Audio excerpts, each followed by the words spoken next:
இந்த வார்த்தை இந்த நாளில் கேட்டுட்டு இருந்த பிள்ளைங்களுக்கு இதை சொல்ல விரும்புகிறேன். வாழ்க்கை அப்படியே இருக்காது, மாறும்.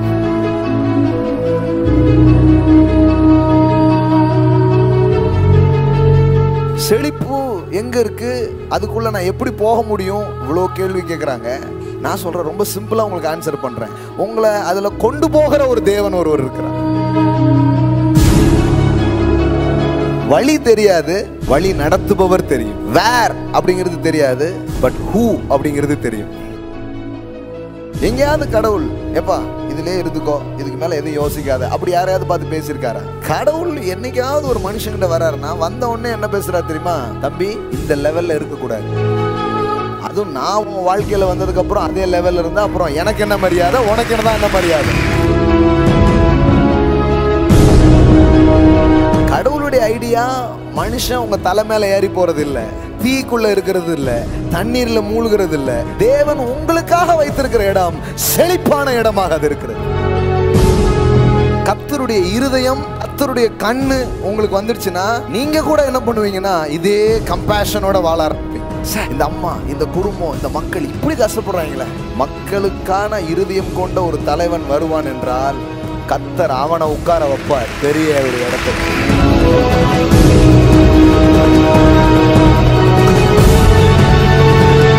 கானான் என்பது இந்த மக்களின் கனவு அல்ல, இந்த கானான் என்பது கடவுளின் கனவு. ஐயோ, உங்களுக்கு புரியுதான்னு தெரியலையே. செழிப்புள்ள வாழ்க்கை என்பது உங்க கனவு இல்ல, என் பிள்ளைகள் இப்படி வாழ வேண்டும் என்று தேவன் காண்கிற கனவாக இருக்கிறது.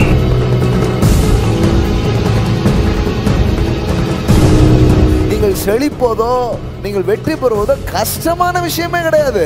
ஏன்னா இது உங்கள்கிட்ட ஐடியா கிடையாது. It is the plan of God. இந்த கனவு தேசத்துக்குள் அவர்களை கொண்டு போய் சேர்க்க கடவுளே களம் இறங்கினார் என்பதுதான் நற்செய்தியாக இருக்கிறது.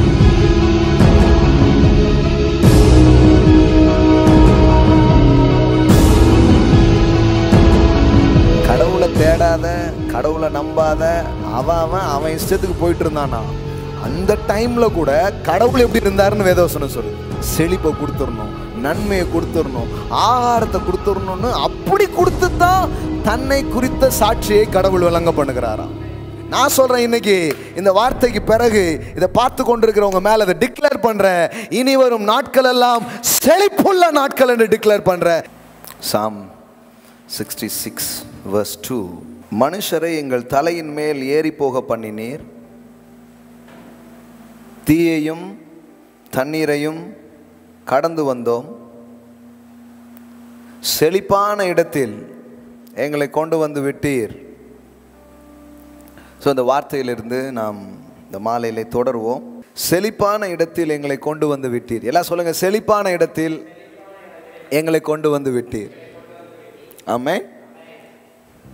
நம்பி வந்தேன், நட்டாத்துல விட்டுட்டு போயிட்டாங்க அப்படிம்பாங்க.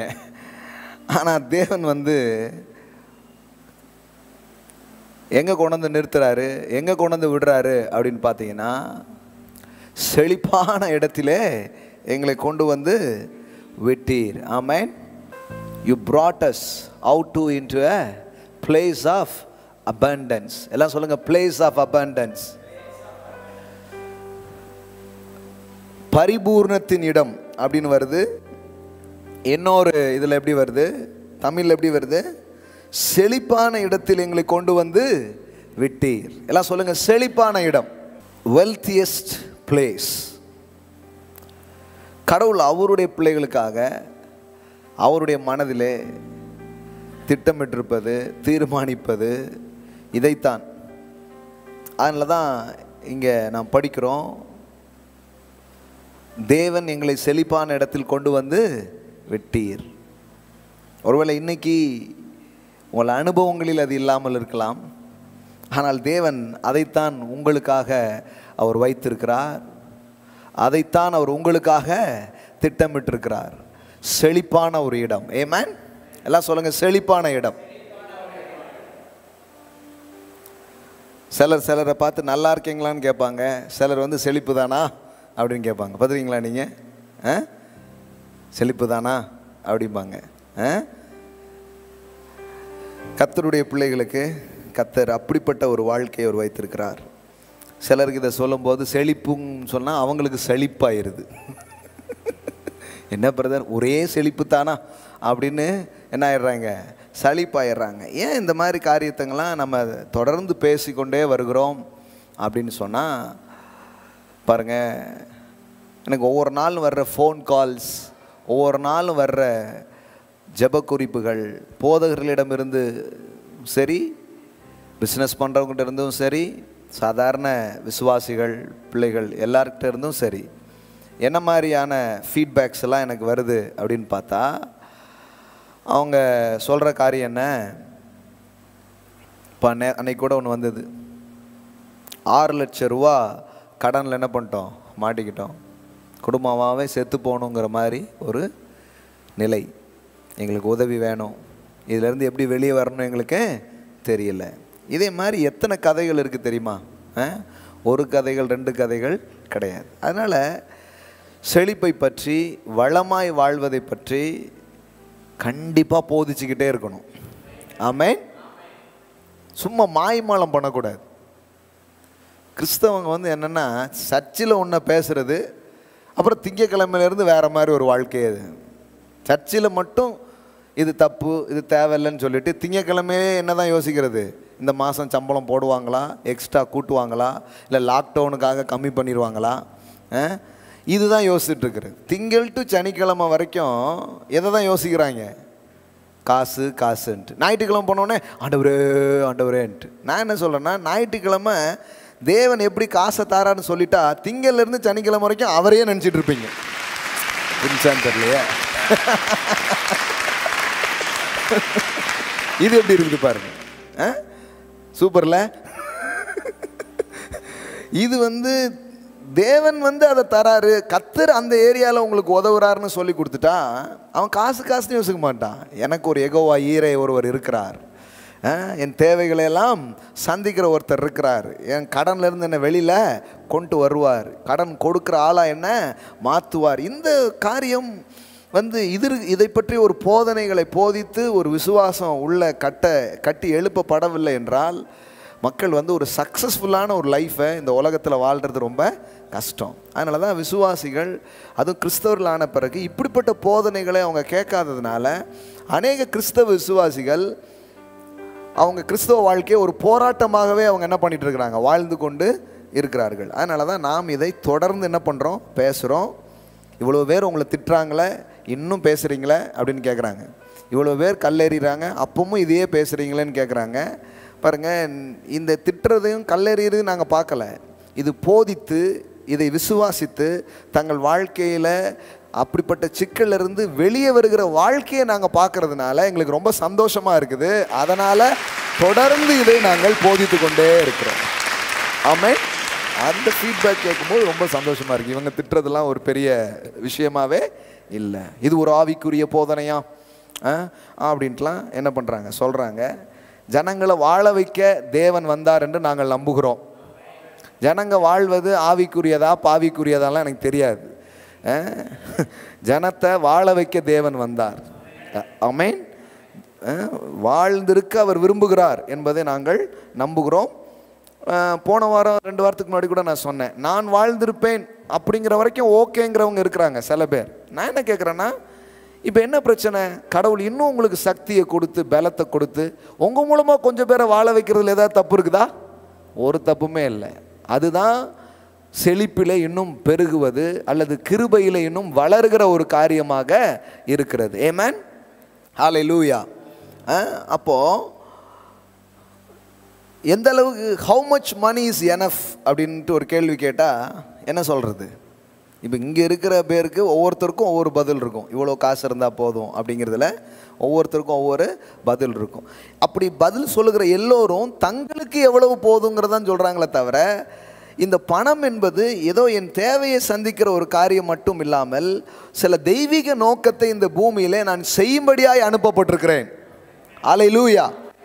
ஆமென். எல்லாம் சொல்லுங்க, சில தெய்வீக நோக்கத்தை நான் செய்யும்படியாய் நிறைவேற்றும்படியாய் நான் அனுப்பப்பட்டிருக்கிறேன். அதை காசு இல்லாமல் செய்ய முடியாது. ஆமென்.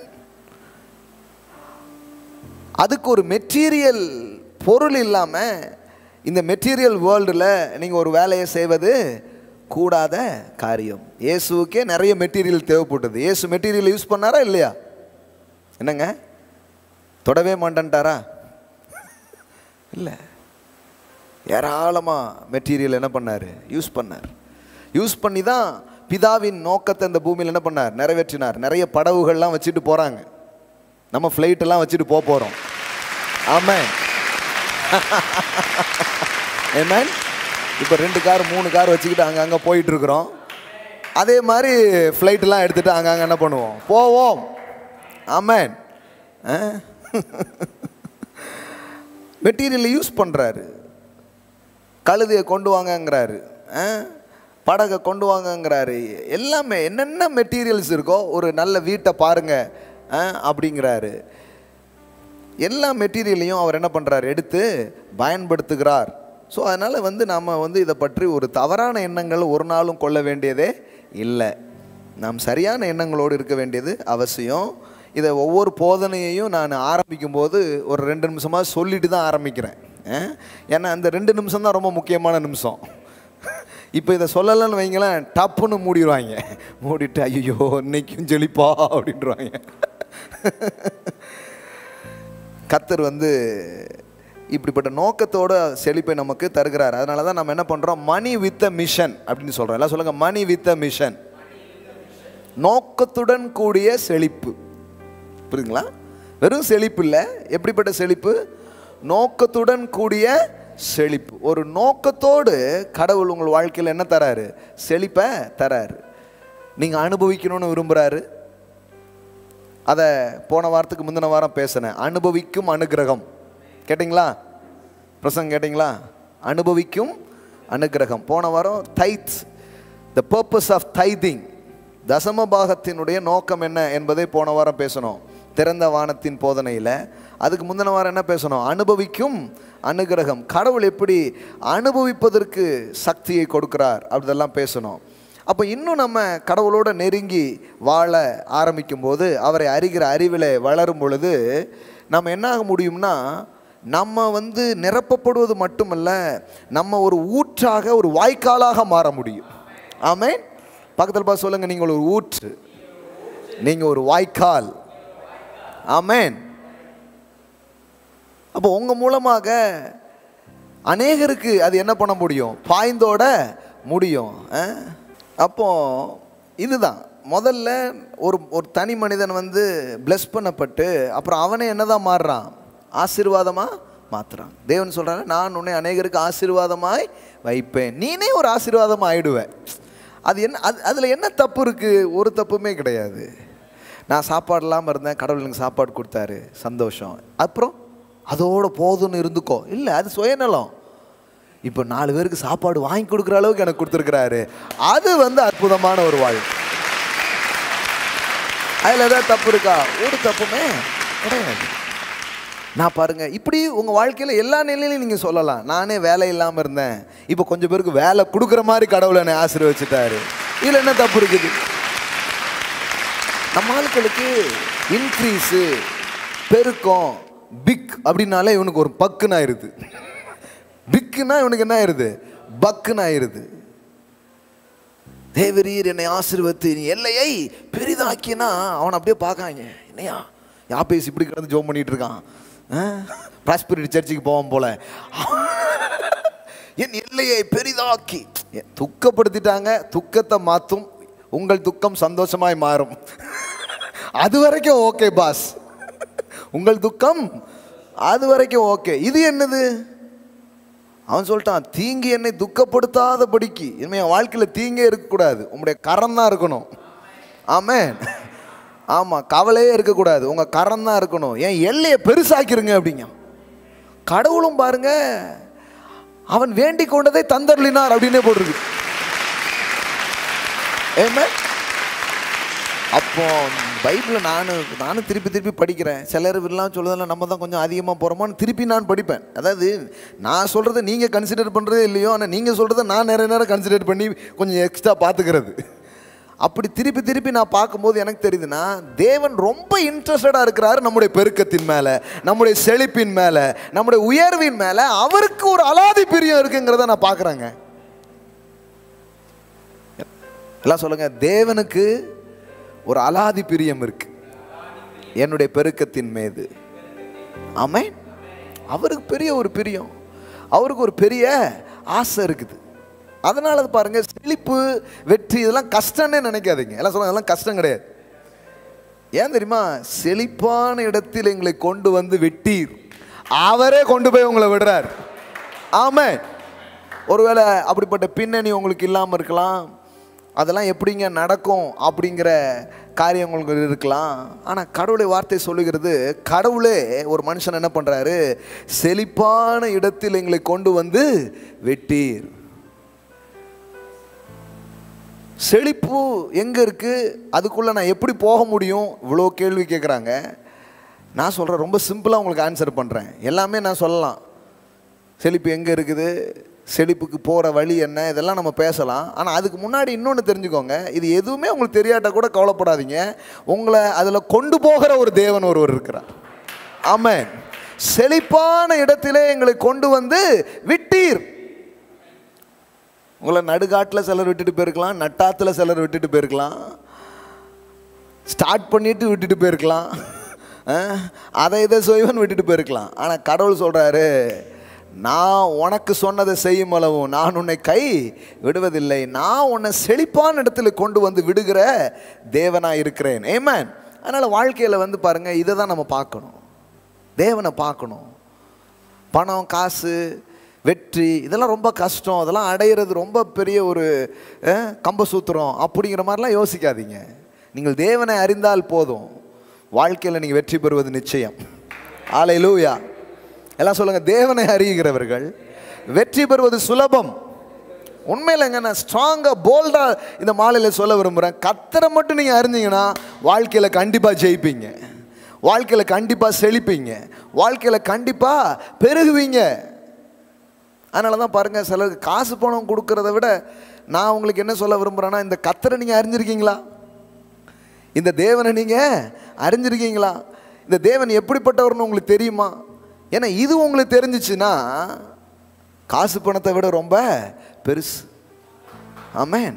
பணம் காசெல்லாம் விட அது ரொம்ப பெருசு. அதனால தான் நம்ம வந்து சத்தியத்தை மக்களுக்கு என்ன பண்ணுறோம்? எடுத்து பேசுகிறோம், சொல்லுகிறோம். அப்போ எதுவுமே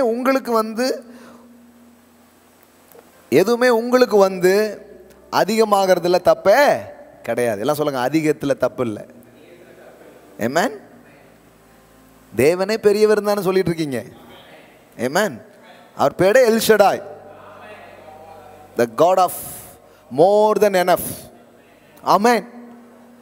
யோசனையில் பெரியவர், செயல்களில் மகத்துவமானவர், வல்லவர்.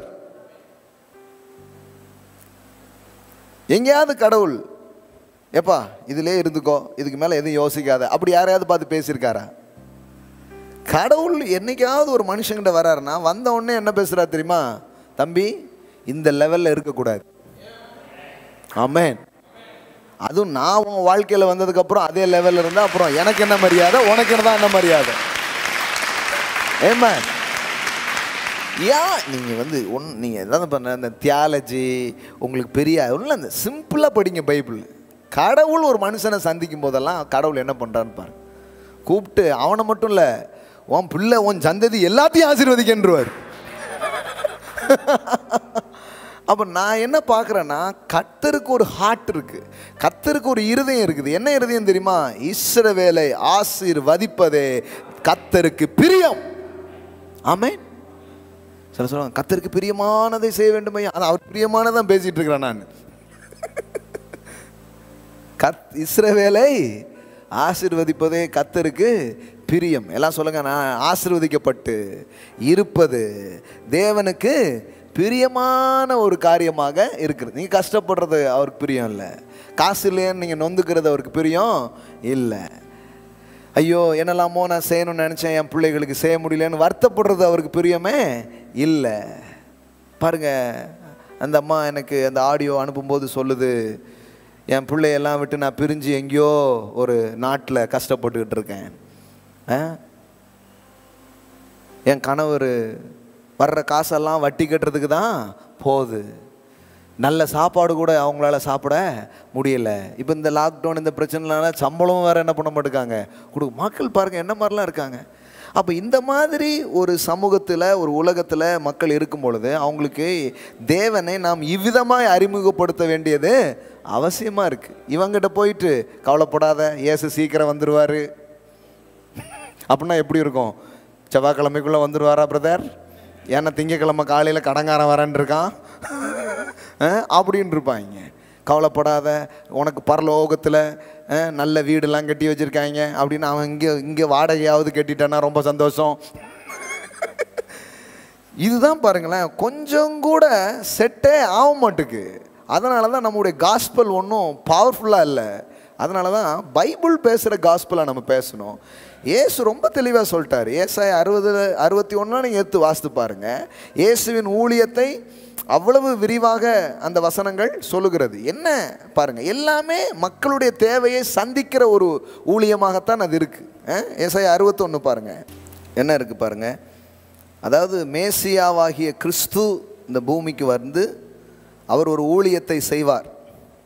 இப்போ அவர் ஊழியத்தை தானே நம்ம தொடர்ந்து செய்யணும். அதை தானே பிதா என்ன அனுப்புனது போல் நான் உங்களை என்ன பண்ணுறேன் அனுப்புகிறேன். அப்போ இயேசு செய்கிற ஊழியமும் நம்ம செய்கிற ஊழியமும் எப்படிப்பட்டதுங்கிறது தான் இங்கே மென்ஷன் ஆகிருக்குது. என்ன சொல்கிறாரு? கர்த்தராகிய தேவனுடைய ஆவியானவர் என் மேல் இருக்கிறார். ஏன் ஆவியானவர் மேலே வந்திருக்கிறாரு? சிறுமைப்பட்டவர்களுக்கு சுவிசேஷத்தை அறிவிக்க கர்த்தர் என்னை அபிஷேகம் பண்ணினார். சிறுமைப்பட்டு வாழ்க்கையில் கஷ்டப்பட்டு இருக்கிறவங்களுக்கெல்லாம் சுவிசேஷத்தை அறிவிப்பது என்ன? உன் கஷ்டத்தில் நீங்கள் இருக்க போகிறது கிடையாது. இருதயம் நொறுங்குண்டவர்களுக்கு காயம் கட்டுதல். வாழ்க்கையில் உடைஞ்சு போய், வாழ்க்கையில் நலிஞ்சு போய், வாழ்க்கையில் பாதிக்கப்பட்டு, மனிதர்களால் புறக்கணிக்கப்பட்டு, ஏமாற்றப்பட்டு, அதான் ஒருத்தர் சொன்னார், பெண்களுக்கு பாருங்கய்யா நிறைய பட்டு இருக்குது. காஞ்சி பட்டு, பனாரஸ் பட்டு, ரிவர்சபிள் பட்டு எல்லாம் இருக்குது. ஆண்களுக்கு வெட்கப்பட்டு, கடன்பட்டு, சோகப்பட்டு,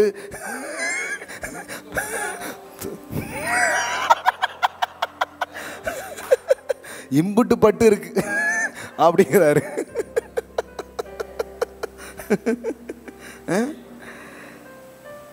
அப்போ பாருங்க, இருதயம் நொறுங்குண்டவர்களுக்கு காயம் கட்டுதல், கட்டுண்டவர்களுக்கு விடுதலை, சிறைப்பட்டவர்களுக்கு விடுதலை, கட்டுண்டவர்களுக்கு கட்டவிழ்த்தலை கூறவும். கர்த்தருடைய அனுக்கிரக வருஷத்தையும் நம்முடைய தேவன் நீதியை சரிக்கட்டும் நாளை கூறவும், துயரப்பட்ட அனைவருக்கும் ஆறுதல் செய்யவும், சியோனிலே துயரப்பட்டவர்களை சீர்படுத்தவும், அவர்களுக்கு சாம்பலுக்கு பதிலாய் சிங்காரத்தையும், துயரத்துக்கு பதிலாய் ஆனந்த தைலத்தையும், ஒடுங்கின ஆவிக்கு பதிலாய் துதியின் உடையவும் கொடுக்கவும் அவர் என்னை அனுப்பினார். பாருங்க, எதுக்கு அனுப்பினார் தெளிவாக புரிஞ்சுக்கணும். சபை வந்து கரெக்டாக புரிஞ்சுக்கணும். இயேசு இந்த பேசேஜ் எடுத்து வாசித்தாரா? லூக்கா 4:16 பாருங்க. தாம் வளர்ந்த ஊராகிய நாசரேத்துக்கு அவர் வந்து தம்முடைய வழக்கத்தின்படியே ஓய்வு நாளில் ஜெபாலயத்திலே பிரவேசித்து வாசிக்க எழுந்து நின்றார். அப்பொழுது ஏசாயா தீர்க்கதரிசியின் புத்தகம் அவரிடத்தில் கொடுக்கப்பட்டது. அவர் புத்தகத்தை விரித்த போது, கர்த்தருடைய ஆவியானவர் என் மேல் இருக்கிறார். அதே தான் இப்போ பாருங்க, சிறுமைப்பட்டவர்னு இருக்குது, இதில் எப்படி இருக்குது? தரித்திரருக்கு சுவிசேஷத்தை பிரசங்கிக்கும்படி என்னை அபிஷேகம் பண்ணினார். ஆமென். இருதயம் நறுங்குண்டவர்களுக்கு குணமாகுதலையும், சிறைப்பட்டவர்களுக்கு விடுதலையும், குருடருக்கு பார்வையையும் பிரசித்தப்படுத்தவும், நொறுங்குண்டவர்களை விடுதலையாக்கவும், கர்த்தருடைய அனுக்கிரக வருஷத்தை பிரசித்தப்படுத்தவும் என்னை அனுப்பினார் என்று எழுதியிருக்க இடத்தை அவர் கண்டு வாசித்து புத்தகத்தை சுருட்டி பணிவிடைக்காலத்தில் கொடுத்து உட்கார்ந்தார். ஜெபாலயத்தில் உள்ள எல்லாருடைய கண்களும் அவர் மேல் நோக்கமாயிருந்தது. அப்பொழுது அவர் அவர்களோடு பேசத் தொடங்கி, உங்கள் காதுகள் கேட்க இந்த வேத வாக்கியம் இன்றைய தினம் நிறைவேறிற்று என்றார். அங்கே வார்த்தையை படிச்சிங்க, இப்போ அந்த வார்த்தை மாம்சமாய் வந்துடுச்சு. இதுக்காக தான் பிதா என்ன அனுப்பினார்னு ரொம்ப தெளிவாக என்ன பண்ணுறாரு சொல்கிறார். அப்போ நீங்கள் இதில் இருக்கிற விஷயத்தெல்லாம் நீங்கள் அப்படியே கொஞ்சம் பட்டியல் போட்டு பாருங்கள். குருடருக்கு பார்வை. ஆமென். மேசியா மினிஸ்ட்ரினா என்ன? குருடருக்கு பார்வை. அப்புறம் நொறுங்குண்டு இருக்கிறவங்களுக்கு காயம் கட்டுதல், சிறைப்பட்டவர்களுக்கு விடுதலை, நோய் உள்ளவங்களுக்கு சுகமும், தரித்திரருக்கு. இப்போ ஒவ்வொரு ப்ராப்ளமாக சொல்கிறாங்க, அப்புறம் அதுக்கு என்ன சொல்கிறாங்க? சொல்யூஷனை சொல்கிறாங்க. கட்டுண்டவர்களுக்கு எது சொல்யூஷன்? விடுதலை. கரெக்டா? குருடருக்கு எது சொல்யூஷன்? பார்வை. கரெக்டா? இப்படி சொல்லிட்டே வர்றாங்க. ரொம்ப சிம்பிளாக இருக்கு. தரித்திரருக்கு எது சொல்யூஷன்? சுவிசேஷத்தை அவர்களுக்கு சொல்லணுமா? என்ன சுவிசேஷம்? தரித்திரனுக்கு எது சுவிசேஷமா இருக்க முடியும்? செழிப்பு தான் சுவிசேஷமா இருக்க முடியும். ஹல்லேலூயா, ஆமென். எல்லாம் சொல்லுங்க. தரித்திரருக்கு செழிப்பு தான் சுவிசேஷம். ஆமென். தரித்திரனை கூப்பிட்டுட்டு கவலைப்படாத, அங்க தங்க வீடு உனக்காக இருக்கு அப்படின்னா எப்படி இருக்கும் அவனுக்கு? அவன் சொல்லுவான், எனக்கு தங்க வீடே இல்லை பாஸ், இங்க எனக்கு தங்கையே வீடு இல்லை, அங்க தங்க வீடை வச்சு நான் என்ன பண்ண போறேன்? இது எப்படி இருக்குன்னா, காஸ்பல் இப்போதைக்கு அவனுடைய வாழ்க்கையின் பிரச்சனைகளுக்கு ஒன்னத்தையுமே பண்ணாது, எதிர்காலத்தில் ஏதாவது செய்யும். இப்படி தான் சொல்லப்பட்டுக்கிட்டே வருது, பேசப்பட்டுக்கிட்டே வருது, நம்பப்பட்டுக்கிட்டே வருது. ஆனால் உண்மையிலே காஸ்பல் அப்படிப்பட்டது அல்ல. இயேசு இன்றைய தினம் இது நிறைவேறும் ஒரு காலத்தில் அப்படி சொல்லலையே. ஏசாயா சொன்னார், இப்போ ஏசாயாவும் சொல்றார். புரியுதோ? ஏசாயா சொன்னதை இப்போ ஏசாயா என்ன பண்றாரு? நான் தான் அந்த மேசையா, இப்போ என்ன பண்ணுது? நிறைவேறினது அப்படிங்கிறாரு. அப்போ ஒரு ரியல் ப்ரீச்சிங், ஒரு ரியல் காஸ்பல்ங்கிறது என்னவா இருக்குது எப்போவுமே அப்படின்னா, எனக்கு ஏன் காஸ்பல் பேசுறது சந்தோஷம், கேட்குறதுல ஏன் சந்தோஷம், மக்களுக்கு சொல்கிறதுல ஏன் சந்தோஷம்னா, இப்போ கூட இந்த பிரசங்கத்தை கேட்டுக்கொண்டிருக்கிற நேரத்தில் கூட மக்களுக்கு அது பதிலை கொண்டு வந்து கொண்டிருக்கிறது, தீர்வை கொண்டு வந்து கொண்டிருக்கிறது, நம்பிக்கையை கொண்டு வந்து கொண்டிருக்கிறது, வெற்றியை கொண்டு வந்து கொண்டிருக்கிறது, சுகத்தை கொண்டு வந்து கொண்டிருக்கிறது, விடுதலையை கொண்டு வந்து கொண்டிருக்கிறது, ஆறுதலை அது கொண்டு வந்து கொண்டிருக்கிறது. ஆமென். ஒரு காலத்தில் நடக்க போறதை பற்றி காஸ்பல் சொல்லலைங்க. Now எல்லாம் சொல்லுங்க, இன்றைய தினம் உங்கள் காதுகள் கேட்க இந்த வேத வாக்கியம் நிறைவேறுகிறது. ஆமென். எப்பெல்லாம் எழுந்து நின்று இந்த நல்ல சுவிசேஷத்தை நாம் பேசுகிறோமோ அப்பொழுதெல்லாம் ஒரு ஃபுல்ஃபில்மெண்ட் அங்கே நடக்குது, ஒரு நிறைவேறுதல் அங்கே நடக்க ஆரம்பிக்கிறது. ஆமென். அப்போ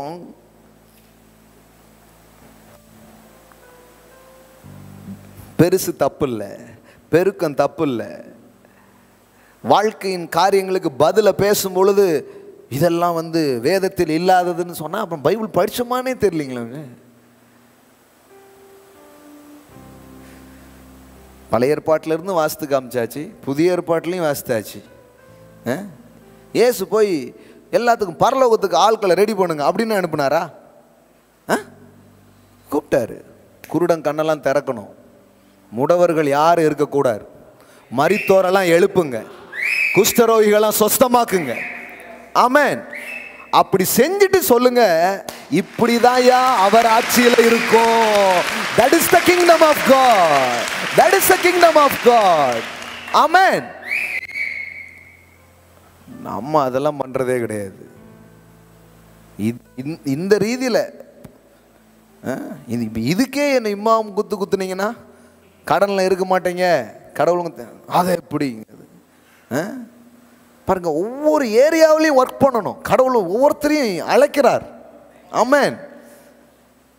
நான் இதில் ரொம்ப கவனம் செலுத்தி ஒருத்தரும் ஏழையாகவே இருக்கக்கூடாது, எல்லாரும் செழிக்கணும், அதையே ஸ்ட்ராங்காக பேசணும்னு நான் ரொம்ப தீர்மானமாக இருக்கிறேன். ஆமென். அதனால தான் நம்ம போதனையை கேட்குற மக்களுடைய வாழ்க்கையில் நானும் ஒவ்வொரு நாளும் டெஸ்ட் பண்ணி கேட்டுக்கிட்டு இருக்கிறேன். கடனில் இருந்து மக்கள் வெளியில் வர்றாங்க, செழிப்பதற்கான விசுவாசத்தை பெற்றுக்கொள்கிறாங்க. அதற்கான அபிஷேகம் அவங்க மேலே உண்டாகிறது. கர்த்தரை அவ்விதமாய் அறிந்து கொள்கிறார்கள். ஒரு வெளிப்பாடு ஏற்பட்டு வெற்றியையும் செழிப்பையும் அவங்க வாழ்க்கையில் பார்க்குறாங்க. இருதயம் சுகமாகிறது. வாழ்க்கையில் எதையாவது சிக்கிட்டு இருந்தாங்கன்னா அதுலேருந்து வெளியில் வர்றது, இதெல்லாம் நடக்குது. நீ இதில் இப்போ அந்த ஏசாயா 60 இதுலேயும் பரலோகம்னு ஏதாவது ஒரு வார்த்தை இருந்துச்சா? ஹலோ, ஆவியானவர் என்னை அனுப்பினார்னு ஏசாயா சொன்னார், ஏசாயாவும் சொன்னாங்களே. இதில் ஏதாவது பரலோகம்னு ஒரு வார்த்தை இருக்குதா? அதெல்லாம் அதாவது நான் தான் உங்கள் அப்பா, நான் தான் உங்கள் அப்பான்னு ஒரு டெய்லி வீட்டில் போய் சொல்லிகிட்டு இருக்க மாட்டாங்க எந்த அப்பாவும். அவர் நடந்துக்கிறத வச்சு இவர் தாயா எங்கள் அப்பா அப்படின்னு அவனே புரிஞ்சுக்குப்பான். அது மாதிரி பரலோகம்னாப்புல பரலோகம்னு ஆகிடாது. பரலோகம் எப்படி இருக்குன்னு டெமான்ஸ்ட்ரேட் பண்ணி காட்டணும். பார்க்கும்போதே தெரியும் இங்கேயே இப்படின்னா அப்போ அவர் ரொம்ப சூப்பராக வச்சிருக்கிறாருங்கிறது தன்னால் தெரிய ஆரம்பிக்கும். தன்னால் அவன் நம்ப ஆரம்பிச்சிடுவான். ஆமென். அதனால தான் அந்த கானான் தேசத்தில் இருக்கிற கனிகளை சாம்பிளாக எடுத்துகிட்டு வர்றாங்க. எடுத்துகிட்டு வந்து இஸ்ரவேலர்களுக்கு காமிக்கிறாங்க. இது அந்த தேசத்தின் கனி பாருங்கள் அப்படின்ட்டு. நம்பலாம்னு நினைக்கும் போது கொஞ்சம் பேர் கிளம்பி விட்டாங்க. இது ப்ராஸ்பரிட்டி டீச்சிங் அப்படின்ட்டாங்க. 20 லட்சம் வேற கெடுத்து விட்டாங்க. அப்போ என்னன்னா, சுவிசேஷம் அல்லது வேதாகமத்தினுடைய போதனை, தேவனுடைய இருதயம் என்ன எடுத்துக்கிட்டாலும் எனக்கு என்ன தெரியுதுன்னா, நான் அந்த எசன்ஸை தான் எப்போவுமே கவனிக்கிறேன். ஒரு மனுஷனுடைய உள்ளார்ந்த ஆவிக்குரிய மன ரீதியான உறவு ரீதியான அனைத்து தேவைகளையும் தேவன் சந்திக்கிறார். ஆமென். அனைத்து தேவைகளையும் சந்திக்கிறார். அனைத்து ஏரியாவிலையும் அவர் ஒர்க் பண்ண விரும்புகிறார், உதவி செய்ய விரும்புகிறார். அப்போ பாருங்களேன், அதனால தான் இந்த தேவனை பார்த்தாலே வாழ்க்கை ரொம்ப சந்தோஷமாயிடும். ஏன்னா எல்லா பகுதியிலையும் இவர் எனக்கு நம்பிக்கையாக இருக்கிறார். ஆமென். எனக்கு ஹோப்லெஸ்ஸு அப்படின்னு சொல்கிற ஏரியாவே இருக்காது. என் வாழ்க்கையின் எல்லா பக்கங்களுக்கும் இந்த தேவன் நம்பிக்கையாக அவர் இருக்க ஆரம்பிக்கிறார். ஆமென். ரைட். நீங்கள் செய்திக்கே உள்ளே போகவே முடிய மாட்டேங்குது எப்போவுமே. அப்போது அதிகம் தப்பு கிடையாது, பெருக்கம் தப்பு கிடையாது. உங்கள் தேவை போக நீங்கள் நிரம்பி வழிகிறதுல எந்த தப்புமே இல்லை. இப்போ பாருங்கள், நான் இந்த போன 2 வீக்ஸ் டைமில் நான் வந்து சர்ச்சுக்கு ஆல்ரெடி ஒரு லேண்டு நம்ம பார்த்துருக்குறோம், பேசிக்கிட்டு இருக்கிறோம். ஒரு 10 கோடி மதிப்பில் லேண்ட் என்ன பண்ணிகிட்ருக்குறோம், பார்த்துட்டு வந்திருக்கிறோம். அப்புறம் ஒரு வீடும் ரொம்ப நாளாக எனக்கு வாங்கணுன்னு ஆசை. ஆமாம் 2 வீக்ஸ்க்கு முன்னாடி போய் ஒரு 1.25 கோடிக்கு ஒரு வீடை என்ன பண்ணிகிட்ருக்குறோம், பார்த்துட்டு வந்திருக்கிறோம். ஆமென். இப்போ நான் என்ன சொல்கிறேன்னா, சர்ச்சுக்கு போய் ஒரு லேண்டு பார்க்குறோம், வீடு வாங்கணும், ஒரு இடம் பார்க்குறோம்.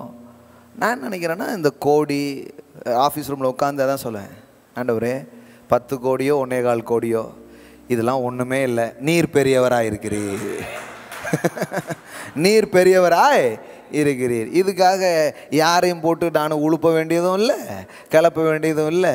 அது என் தேவையாக இருக்கலாம், தேவனுடைய நோக்கத்தை நிறைவேற்ற திட்டமாக இருக்கலாம். நீர் அதை தருகிறவராக இருக்கிறீர், நீர் உண்மையுள்ளவராக இருக்கிறீர், நீர் எங்களை ஆசீர்வதிக்கிறவராக இருக்கிறீர், நீரே காரியங்களை வாய்க்க பண்ணுகிறவராக இருக்கிறீர். ஆமென். பாருங்க, என்ன நம்பிக்கையில் போய் இதெல்லாம் பார்க்குறோம், எந்த நம்பிக்கையில் போய் இதெல்லாம் பேசுகிறோம். சில நேரத்தில் சில ஆயிரங்கள் இல்லாத போதே நம்ம கோடிகளை பற்றி சிந்திச்சிருக்கிறோம். இப்போ சில லட்சங்களை கடவுள் கொடுத்துருக்கிறாரு. ஆமென். ஆனாலும் கோடிகளுக்கான திட்டங்கள் என்ன பண்ணுறோம், யோசிக்கிறோம். இந்த சிந்தனையெல்லாம் எங்கேருந்து பிறக்குது, இந்த நம்பிக்கையெல்லாம் எங்கேருந்து நமக்கு வருது? ஏன்னா தேவன் வந்து இப்படிலாம் நம்ம இருக்கணும்னு அவர் விரும்புகிறார். ஆமென். எல்லாம் சொல்லுங்கள், செழிப்பான இடத்தில் கொண்டு வந்து விட்டீர். ஆமென். அந்த முந்தின வசன பகுதிகள் மறுபடியும் திருப்புங்க, அதை கொஞ்சம் தெளிவாக பார்க்கலாம். அந்த 12வது வசனத்தை மறுபடியும் பார்க்குறேன். மனுஷரை எங்கள் தலையின் மேல் ஏறி போக பண்ணினீர், தீயையும் தண்ணீரையும் கடந்து வந்தோம், செழிப்பான இடத்தில் எங்களை கொண்டு வந்து விட்டீர். இந்த வசனத்தை பார்க்கும்போது சம் பேட் எக்ஸ்பீரியன்ஸ் வழியாக அவங்க போயிருக்கிறாங்க. மனுஷங்க இவங்க தலை மேலே ஏறி போனாங்கன்னா என்ன அர்த்தம்? எவ்வளோ பெரிய ஒரு அவமானம், எவ்வளோ பெரிய ஒரு வெட்கம், எவ்வளோ பெரிய ஒரு அடிமைத்தனத்தின் வாழ்க்கைக்குள்ள அவங்க வாழ்ந்துருக்கிறாங்க. தலை மேலே ஏறி போயிட்டான், அந்த மாதிரி ஒரு வாழ்க்கை. அப்புறம் கிராஸ் பண்ணி வந்த வாழ்க்கையை பார்த்தீங்கன்னா எதெல்லாம் கடந்து வந்திருக்காங்களாம்? தீயையும் தண்ணீரையும் கடந்து வந்தோம். நெகட்டிவாக தான். பொசுக்கக்கூடிய நெருப்பு, அழிக்கக்கூடிய தண்ணீரின் சீற்றம், இது எல்லாத்தையும் நாங்கள் என்ன பண்ணோம்? கடந்து வந்தோம். ஆனால் இப்போ தேவன் எங்களை செழிப்பான இடத்தில் கொண்டு வந்து விட்டீர். ஆமென். அப்போ என்ன அர்த்தம்னா, கடவுளுடைய ஐடியா மனுஷன் உங்கள் தலை மேலே ஏறி போகிறது இல்லை. கடவுளுடைய ஐடியா நீங்கள் தீக்குள்ளே இருக்கிறது இல்லை. கடவுளுடைய ஐடியா நீங்கள் தண்ணீரில் மூழ்கிறது இல்லை. கடவுளுடைய idea, the God's destiny, it is the wealthiest place, is the God's destined place, the God ordained place. தேவன் உங்களுக்காக வைத்திருக்கிற இடம் செழிப்பான இடமாக அது இருக்கிறது. ஆமென். அப்போ எங்கேயாவது போய் மாட்டிக்கிட்டு நீங்கள் நின்னீங்கன்னா கடவுள் உங்களை செழிப்பான இடத்துல கொண்டு வந்து விடுவது தான் அவருடைய திட்டமாக இருக்கிறது. ஆமென். எல்லாம் சொல்லுங்க, என் வாழ்வை குறித்து, என் தொழிலை குறித்து கடவுளுடைய திட்டம் செழிப்பாகவே இருக்கிறது. நல்லா சொல்லுங்க, செழிப்பாகவே இருக்கிறது. எல்லாம் சொல்லுங்க, நான் நிறையவும் அநேகரை நிறைக்கவுமே நான் அழைக்கப்பட்டிருக்கிறேன். Amen. That is calling. Amen. எனக்கு எல்லாருக்குமே இது இருக்குன்னு தான் நான் நினைக்கிறேன். ஆனால் நமக்கு ஸ்பெஷலாக இது இருக்குன்னு நான் நம்புகிறேன். ஆமென். இந்த சபையில் இருக்கிற, இந்த ஊழியத்தில், இந்த தரிசனத்தில் கனெக்ட் பண்ணியிருக்கிற எல்லா பிள்ளைகளுக்கு மேலேயும் நான் இந்த ஆசீர்வாதத்தை தான் அவர்களுக்காக விசுவாசிக்கிறேன். இன்னைக்கு எதெல்லாம் உங்களுக்கு வேணும்னு நினைக்கிறீங்களோ, நாளைய தினம் அதையெல்லாம் நீங்களே பல பேருக்கு கொடுக்கக்கூடிய இடத்திற்கு நீங்கள் வருவீர்கள். அதுதான் உங்களை கொடுத்த கடவுளுடைய திட்டமும் நோக்கமுமாக இருக்கிறது. ஆமென்.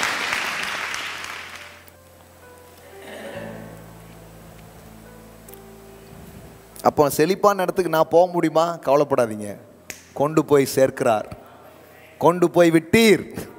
ஆமென். நம்புங்க. எனக்கு நிறைய காரியங்கள் ஆரம்பத்திலிருந்து நிறைய காரியங்கள் தெரியவே தெரியாது. ஆனால் ஒன்று தெரியும், அவர் கூட்டிட்டு போய் விடுவார். வழி தெரியாது, வழி நடத்துபவர் தெரியும். ஆமென். வேர் அப்படிங்கிறது தெரியாது, பட் ஹூ அப்படிங்கிறது தெரியும். ஆமென். ஹல்லேலூயா. எல்லாம் சொல்லுங்க, எங்கே எப்படி என்பது எனக்கு தெரியாது, ஆனால் யார் என்பது எனக்கு தெரியும். அவ்வளோ போதுங்க நீங்கள் பெரிய ஆள் ஆகிடுறதுக்கு. வேற ஒன்றும் பெருசாக தெரிய வேண்டியதில்லை. எங்கே எப்படி அதெல்லாம் ஒன்றும் பெருசாக தெரியணும் அவசியம் இல்லை. ஆனால் யார் அப்படிங்கிறது தெரியணும். அதெல்லாம் அடிக்கடி சொல்கிறேன். இந்த ஆட்டுக்கு எங்கே புல் இருக்குது, செழிப்பு இருக்குன்னு தெரியாது. ஆனால் கர்த்தர் என் மேய்ப்பராக இருக்கிறார், நான் தாழ்ச்சி அடையேன், அவர் என்னை புல்லுள்ள இடங்களில் கொண்டு போய் விடுகிறார். ஆமென். அப்படின்னா என்ன? செழிப்புள்ள இடங்களில் அவர் என்னை கொண்டு போய் விடுகிறார். உங்கள் பிஸ்னஸை எப்படியோ கொஞ்சம் ஆயிருக்கலாம், ஆனால் அதை செழிப்பான இடத்துல கொண்டு போய் கனெக்ட் பண்ண அவராலே கூடும். உங்கள் தொழிலை, உங்கள் வாழ்க்கையை செழிப்பான ஒரு இதோட அவர் கனெக்ட் பண்ணுவார். ஆமென். உங்களுக்கு ஒரு பெரிய மேனேஜ்மெண்ட் ஸ்கில்ஸோ, உங்களுக்கு பெரிய அட்மினிஸ்ட்ரேஷன் ஸ்கில்ஸோ, உங்களுக்கு ஒரு பெரிய மார்க்கெட்டிங் ஸ்கில்ஸோ, உங்களுக்கு ஒரு பெரிய அறிவோ திறனோ உங்களுக்கு இல்லாமல் இருக்கலாம். ஆனால் இந்த நல்ல மேய்ப்பர் உங்கள் வாழ்வை, உங்கள் பிஸ்னஸை, உங்கள் தொழிலை செழிப்பான இடங்களிலே அவர் கொண்டு போய் விடுவது அவருடைய நோக்கமும் திட்டமுமாக இருக்கிறது. ஆமென். எல்லாம் சொல்லுங்க, புல்லுள்ள இடங்களில் கொண்டு போய் விடுகிறார். எனக்கு எப்போவுமே யோசிக்க, இந்த ஆடு ஒன்றும் அவ்வளோ புத்திசாலித்தனமான ஆடே கிடையாது. அதுவும் அந்த ஆடு அப்படி தான். செம்பரி கூட்டம் அங்கே பார்த்துருக்கீங்களா? தவறி ஒன்று தண்ணியில் விழுந்துச்சுன்னா மொத்த கூட்டமும் விழுந்துடும். ஒருவேளை சில பேரை பார்த்து சில பேர் செய்கிறதையே நம்மளும் செஞ்சுட்டு போயிட்டு இருக்கலாம், ஆளாக இருக்கலாம். அவ்வளோதான் இருக்கும் நமக்கு அனுபவங்கள். நம்ம ஊரில் எல்லாருமே அப்படி தான் இருக்கும். ஒருத்தன் ஏதாவது பண்ணிட்டா அதே தான் எல்லோரும் பண்ணுவாங்க. அப்புறம் பார்த்தா அந்த கடையாக இருக்கும் அந்த ஏரியாவில். ஒரு பேருக்கு ஒன்றும் நடக்காது. சரி, நம்ம ஏதாவது யூனிக்காக பண்ணோன்னு பண்ணவே மாட்டாங்க, ஏதாவது பண்ணிடுவாங்க. அப்போது இந்த ஆடு அப்படி தான் இருக்குது. ஆனால் மெய்ப்பன் இந்த ஆட்டினுடைய பெரிய ஒரு விஷயம் என்னன்னா, இது அந்த இதனுடைய புத்திசாலித்தனமே இல்லை, இது மெய்ப்பனை சார்ந்துக்கிட்டாலே ஜெயிச்சிருது. ஆமென். புல்லுள்ள இடங்களில் கொண்டு போய் விடுகிறார். ஆங்கிலத்தில் எப்படி இருக்குன்னா, he lay down in a green pastures அப்படின்னு இருக்கு.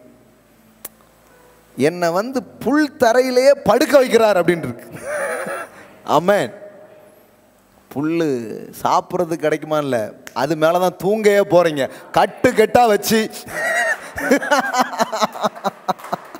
ஆமென். படுத்துறங்க பண்ணுவார், புல்லும் கொடுப்பார், தூங்கவும் வைப்பார்.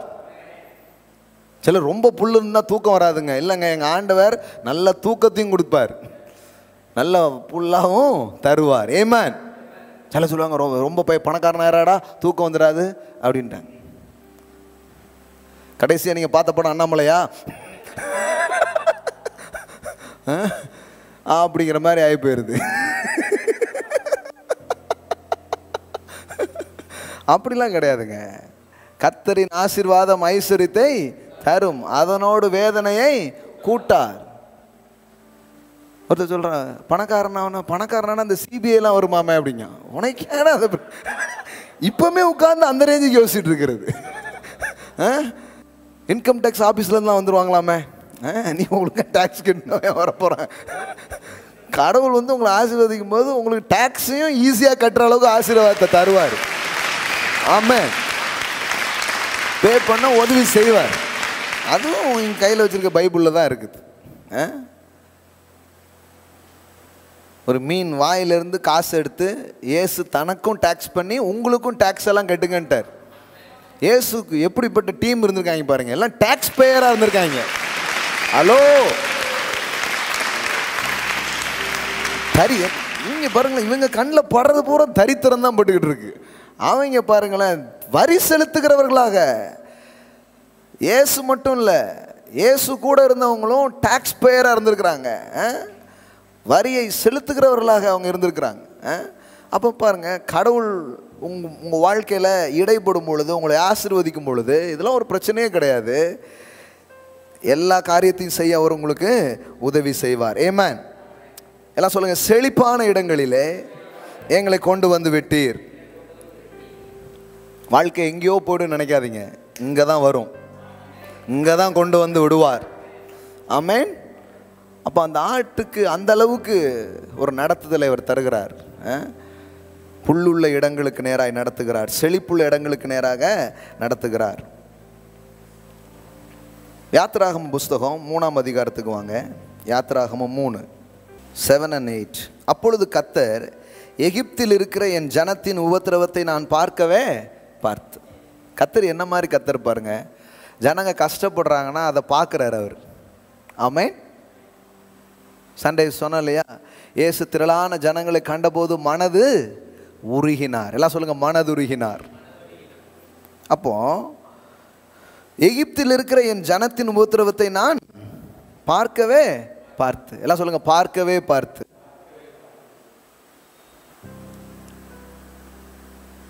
இப்போ இந்த டைமில் நீங்கள் எப்படி போயிட்டு இருக்கீங்க, என்னென்ன பிரச்சனையில்? கடவுள் வந்து ஏதோ கண்ணை மூடிட்டு எங்கேயோ உட்கார்ந்துட்டு இருக்கிற கடவுள் கிடையாது. கடவுளுடைய கண்ணு பூரா மனுஷங்க மேலே இருக்கு. அதனால தான் வாழ்க்கையில் அதை எதையும் பார்த்து பயப்படாதீங்க. உங்கள் மேலே கண்ணோக்கமாக இருக்கிற ஒருத்தர் இருக்கிறார். வேதவசனம் சொல்லுது, அவர் உங்களை விசாரிக்கிறவராக இருக்கிறபடினால். என்ன என்ன என்ன காரியமாக வேணாலும் இருக்கட்டுமே, உங்களை நோக்கி பார்க்கிற ஒரு தேவன் ஒருவர் இருக்கிறார். அதனால தான் ஒரு பெண் வந்து தன் கணவனால் கைவிடப்பட்டு பிள்ளையோடு போயிட்டுருக்கிறாள். அந்த இடத்துல கடவுளை அவள் சந்திக்கிறாள். அப்போ அவள் கடவுளுக்கு ஒரு பேர் வைக்கிறா. என்ன பேர் தெரியுமா? நீர் என்னை காண்கிற தேவன். ஆமென். கடவுளுக்கே இவங்க பேர் வைக்கிறாங்க எக்ஸ்பீரியன்ஸில். நீங்கள் கூட அவருக்கு நிறைய பேர் வைக்க முடியும். உங்கள் வாழ்க்கையின் அனுபவங்களெல்லாம் எடுத்து பார்த்தீங்கன்னா நீங்கள் அவருக்கு பல பேர் வைக்க முடியும். தெரியுமா உங்களுக்கு? அந்த பெண் சொல்கிறா, என்னை காண்கிறவரை நான் இன்றைக்கு கண்டேன். வாழ்க்கையில் எப்போ திருப்பு முனை வருது? உங்களை காண்கிற தேவனை நீங்கள் காணும் பொழுது தான். ஆமென். அப்போ தேவன் வந்து மக்களின் தேவனா இருக்கிறார். மக்களை நோக்கி பார்க்கிற ஒரு தேவனா இருக்கிறார். என்கிட்ட நிறைய கேள்விகள் கேட்கப்பட்டிருக்குது. அதில் நிறைய நேரத்தில் கேட்குற கேள்வியில் ஒன்று என்னென்னா, ஏதாவது பண்ணால் உங்களுக்கு சக்ஸஸ்ஃபுல் ஆகுது, அதனுடைய காரியங்கள்லாம் நல்லா நடக்குது, ஒரு வளர்ச்சி நடந்துக்கிட்டே இருக்குது, என்னன்னு கேட்குறாங்க. நான் சொல்கிறேன், நிறைய நேரம் சொல்லியிருக்கிறேன், சிம்பிளான சீக்ரெட்ஸை மறுபடியும் சொல்கிறேன். நான் மக்கள் மேலே நீங்கள் கவனமாக இருந்தீங்கன்னா கடவுளே உங்கள் பக்கமாக இருப்பார். இவ்வளோதான். புரிஞ்சான்னு தெரில எத்தனை பேருக்கு. ஏன்னு தெரியுமா? கடவுளுடைய ப்ராஜெக்டே மக்கள் தான். நமக்கு ப்ராஜெக்ட் தான் ப்ராஜெக்டாக இருக்கு. ஹலோ, ஒரு ப்ராஜெக்ட் பண்ணுறதே ப்ராஜெக்டாக இருக்குது. ஆனால் ஜனங்கள் நல்லா இருக்கணும்னு சொல்லி, ஜனங்க ஆசீர்வதிக்கப்படணும்னு சொல்லி நீங்கள் ஒரு மேட்டரில் இறங்கி பாருங்கள். உங்கள் பிஸ்னஸாக இருந்தாலும் சரி, உங்கள் மினிஸ்ட்ரியாக இருந்தாலும் சரி, அது வேறு லெவலில் பிளஸ் பண்ணப்படும், அது வேறு லெவலில் ஆசீர்வதிக்கப்படும். ஏனென்றால் தேவனுடைய கவனம் முழுவதும் இந்த மனுஷன் மேலே இருக்குது. அதனால தான் ஒரு பிஸ்னஸ் பண்ணால் கூட ஒரு எத்திக்ஸோடு பண்ணணும், மக்கள் நல்லா இருக்கணும்னு செய்யணும். அதனால தான் ஒரு காமன் பிஸ்னஸ் மேனுக்கும் ஒரு கிறிஸ்டியன் பிஸ்னஸ் மேனுக்கும் நிறைய டிஃப்ரெண்ட் இருக்குது. அவனுடைய நோக்கம் வெறும் காசாக மட்டும் இருக்குது. ஆனால் நம்முடைய நோக்கம் என்னென்னா, ஒரு எத்திக்ஸோட, அது 4 பேருக்கு பிரயோஜனப்படட்டும், அது ஒரு 4 பேருக்கு ஆசீர்வாதமாக இருக்கட்டும் அப்படின்ட்டு நிறைய காரியங்கள் பண்ணிக்கிட்டே இருக்கிறோம். அப்போது எப்படின்னு கேட்குறாங்க. அன்னைக்கு கூட ஒருத்தர் வந்து சொல்லிட்டு இருந்தார், அவன் ஒரு பெரிய பிஸ்னஸ் மேன். அவர் வந்து சொல்கிறாரு, நீங்கள் வந்து எக்கனாமிஸ்டா அப்படின்னு கேட்குறாரு. அப்படின்னா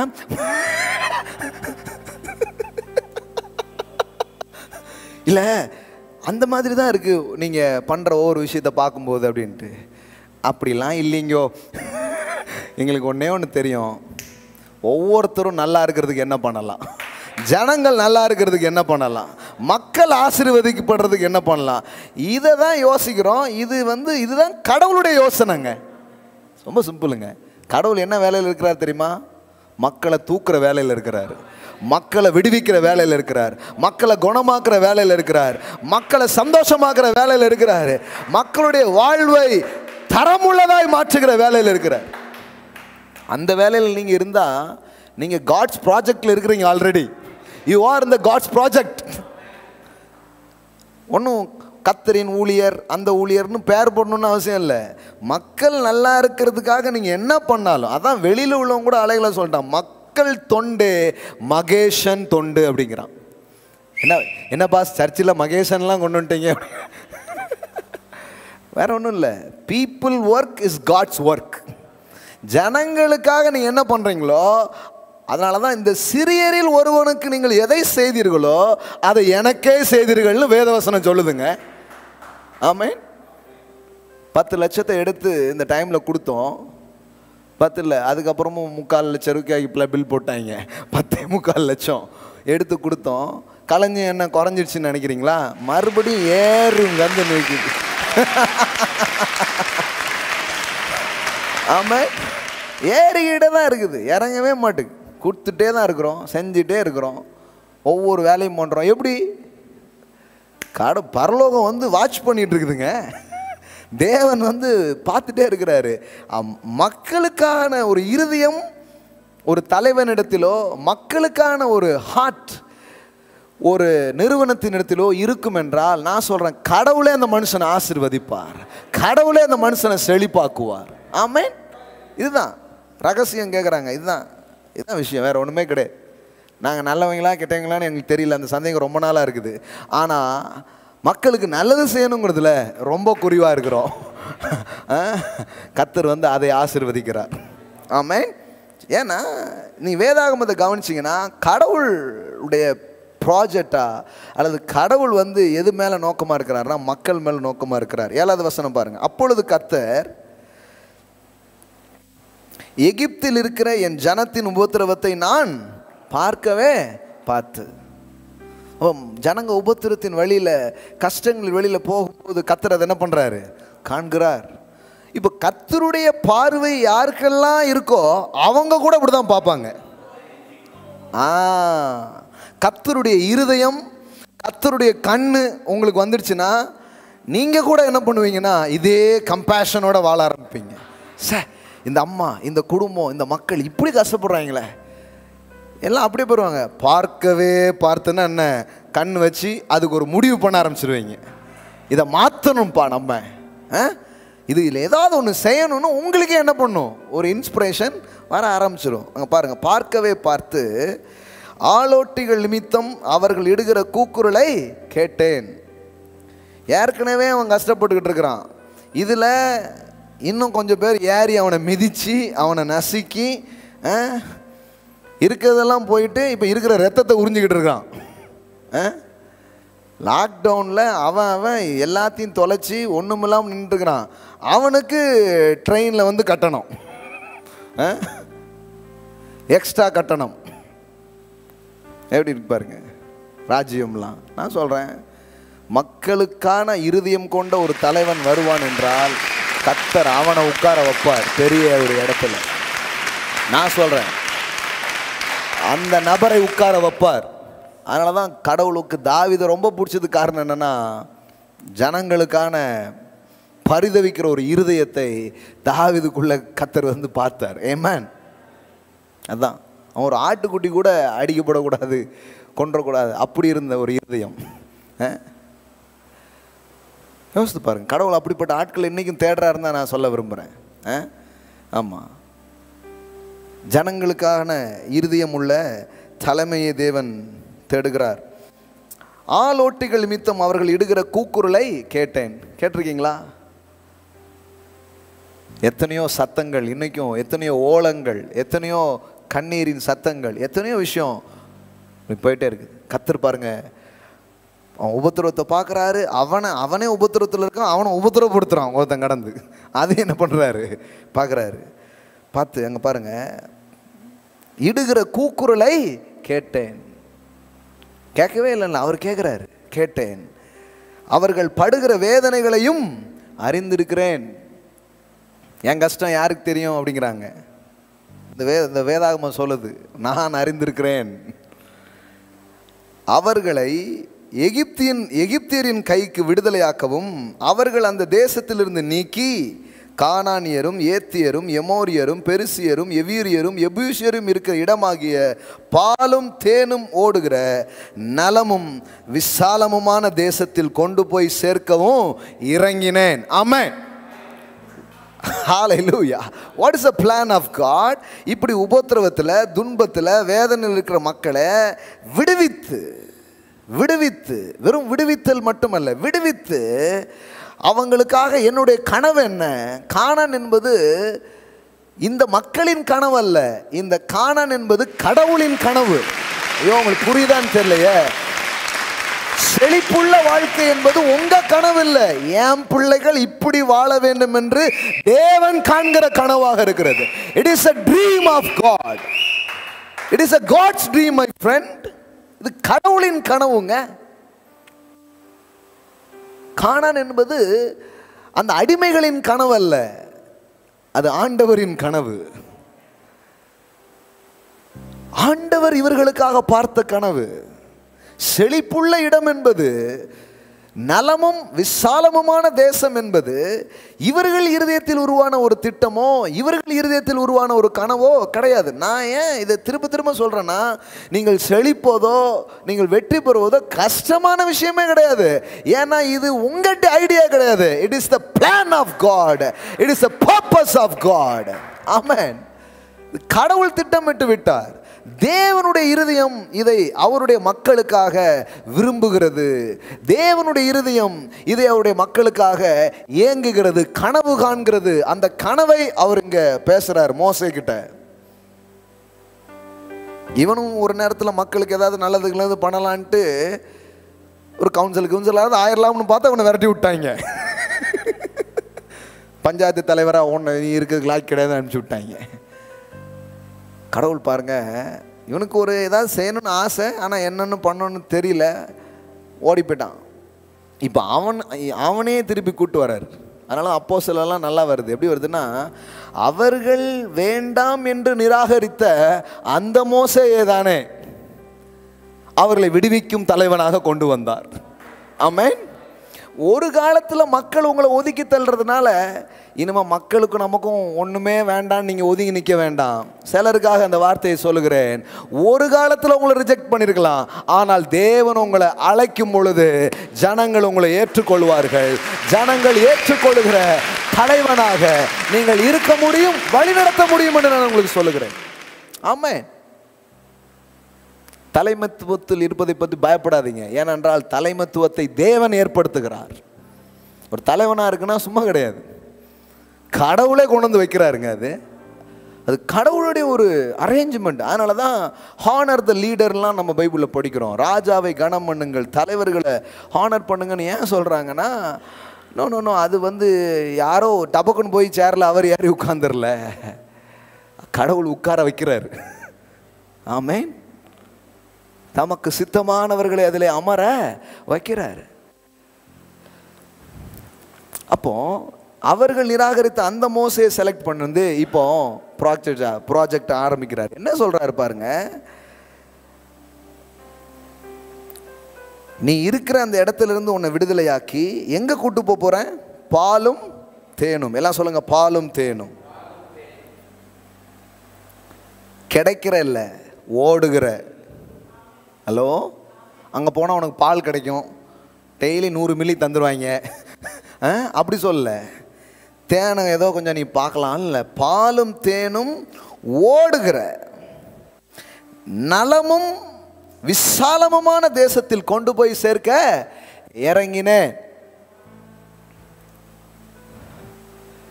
The land of plenty. The land of plenty. அதாவது ஒரு பரிபூர்ணத்தின் இடம். The land flowing with milk and honey.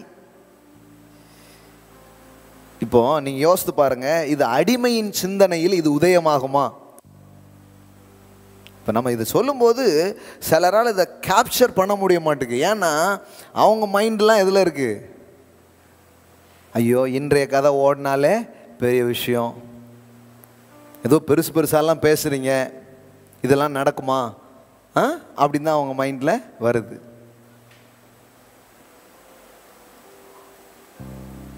கடவுளே ஒரு கனவை கொடுத்து, அந்த கனவை ஒரு தலைவன்கிட்ட கொடுத்து அதை மக்களுடைய மனதில் விதைக்க வைக்கிறார் பாருங்களேன்.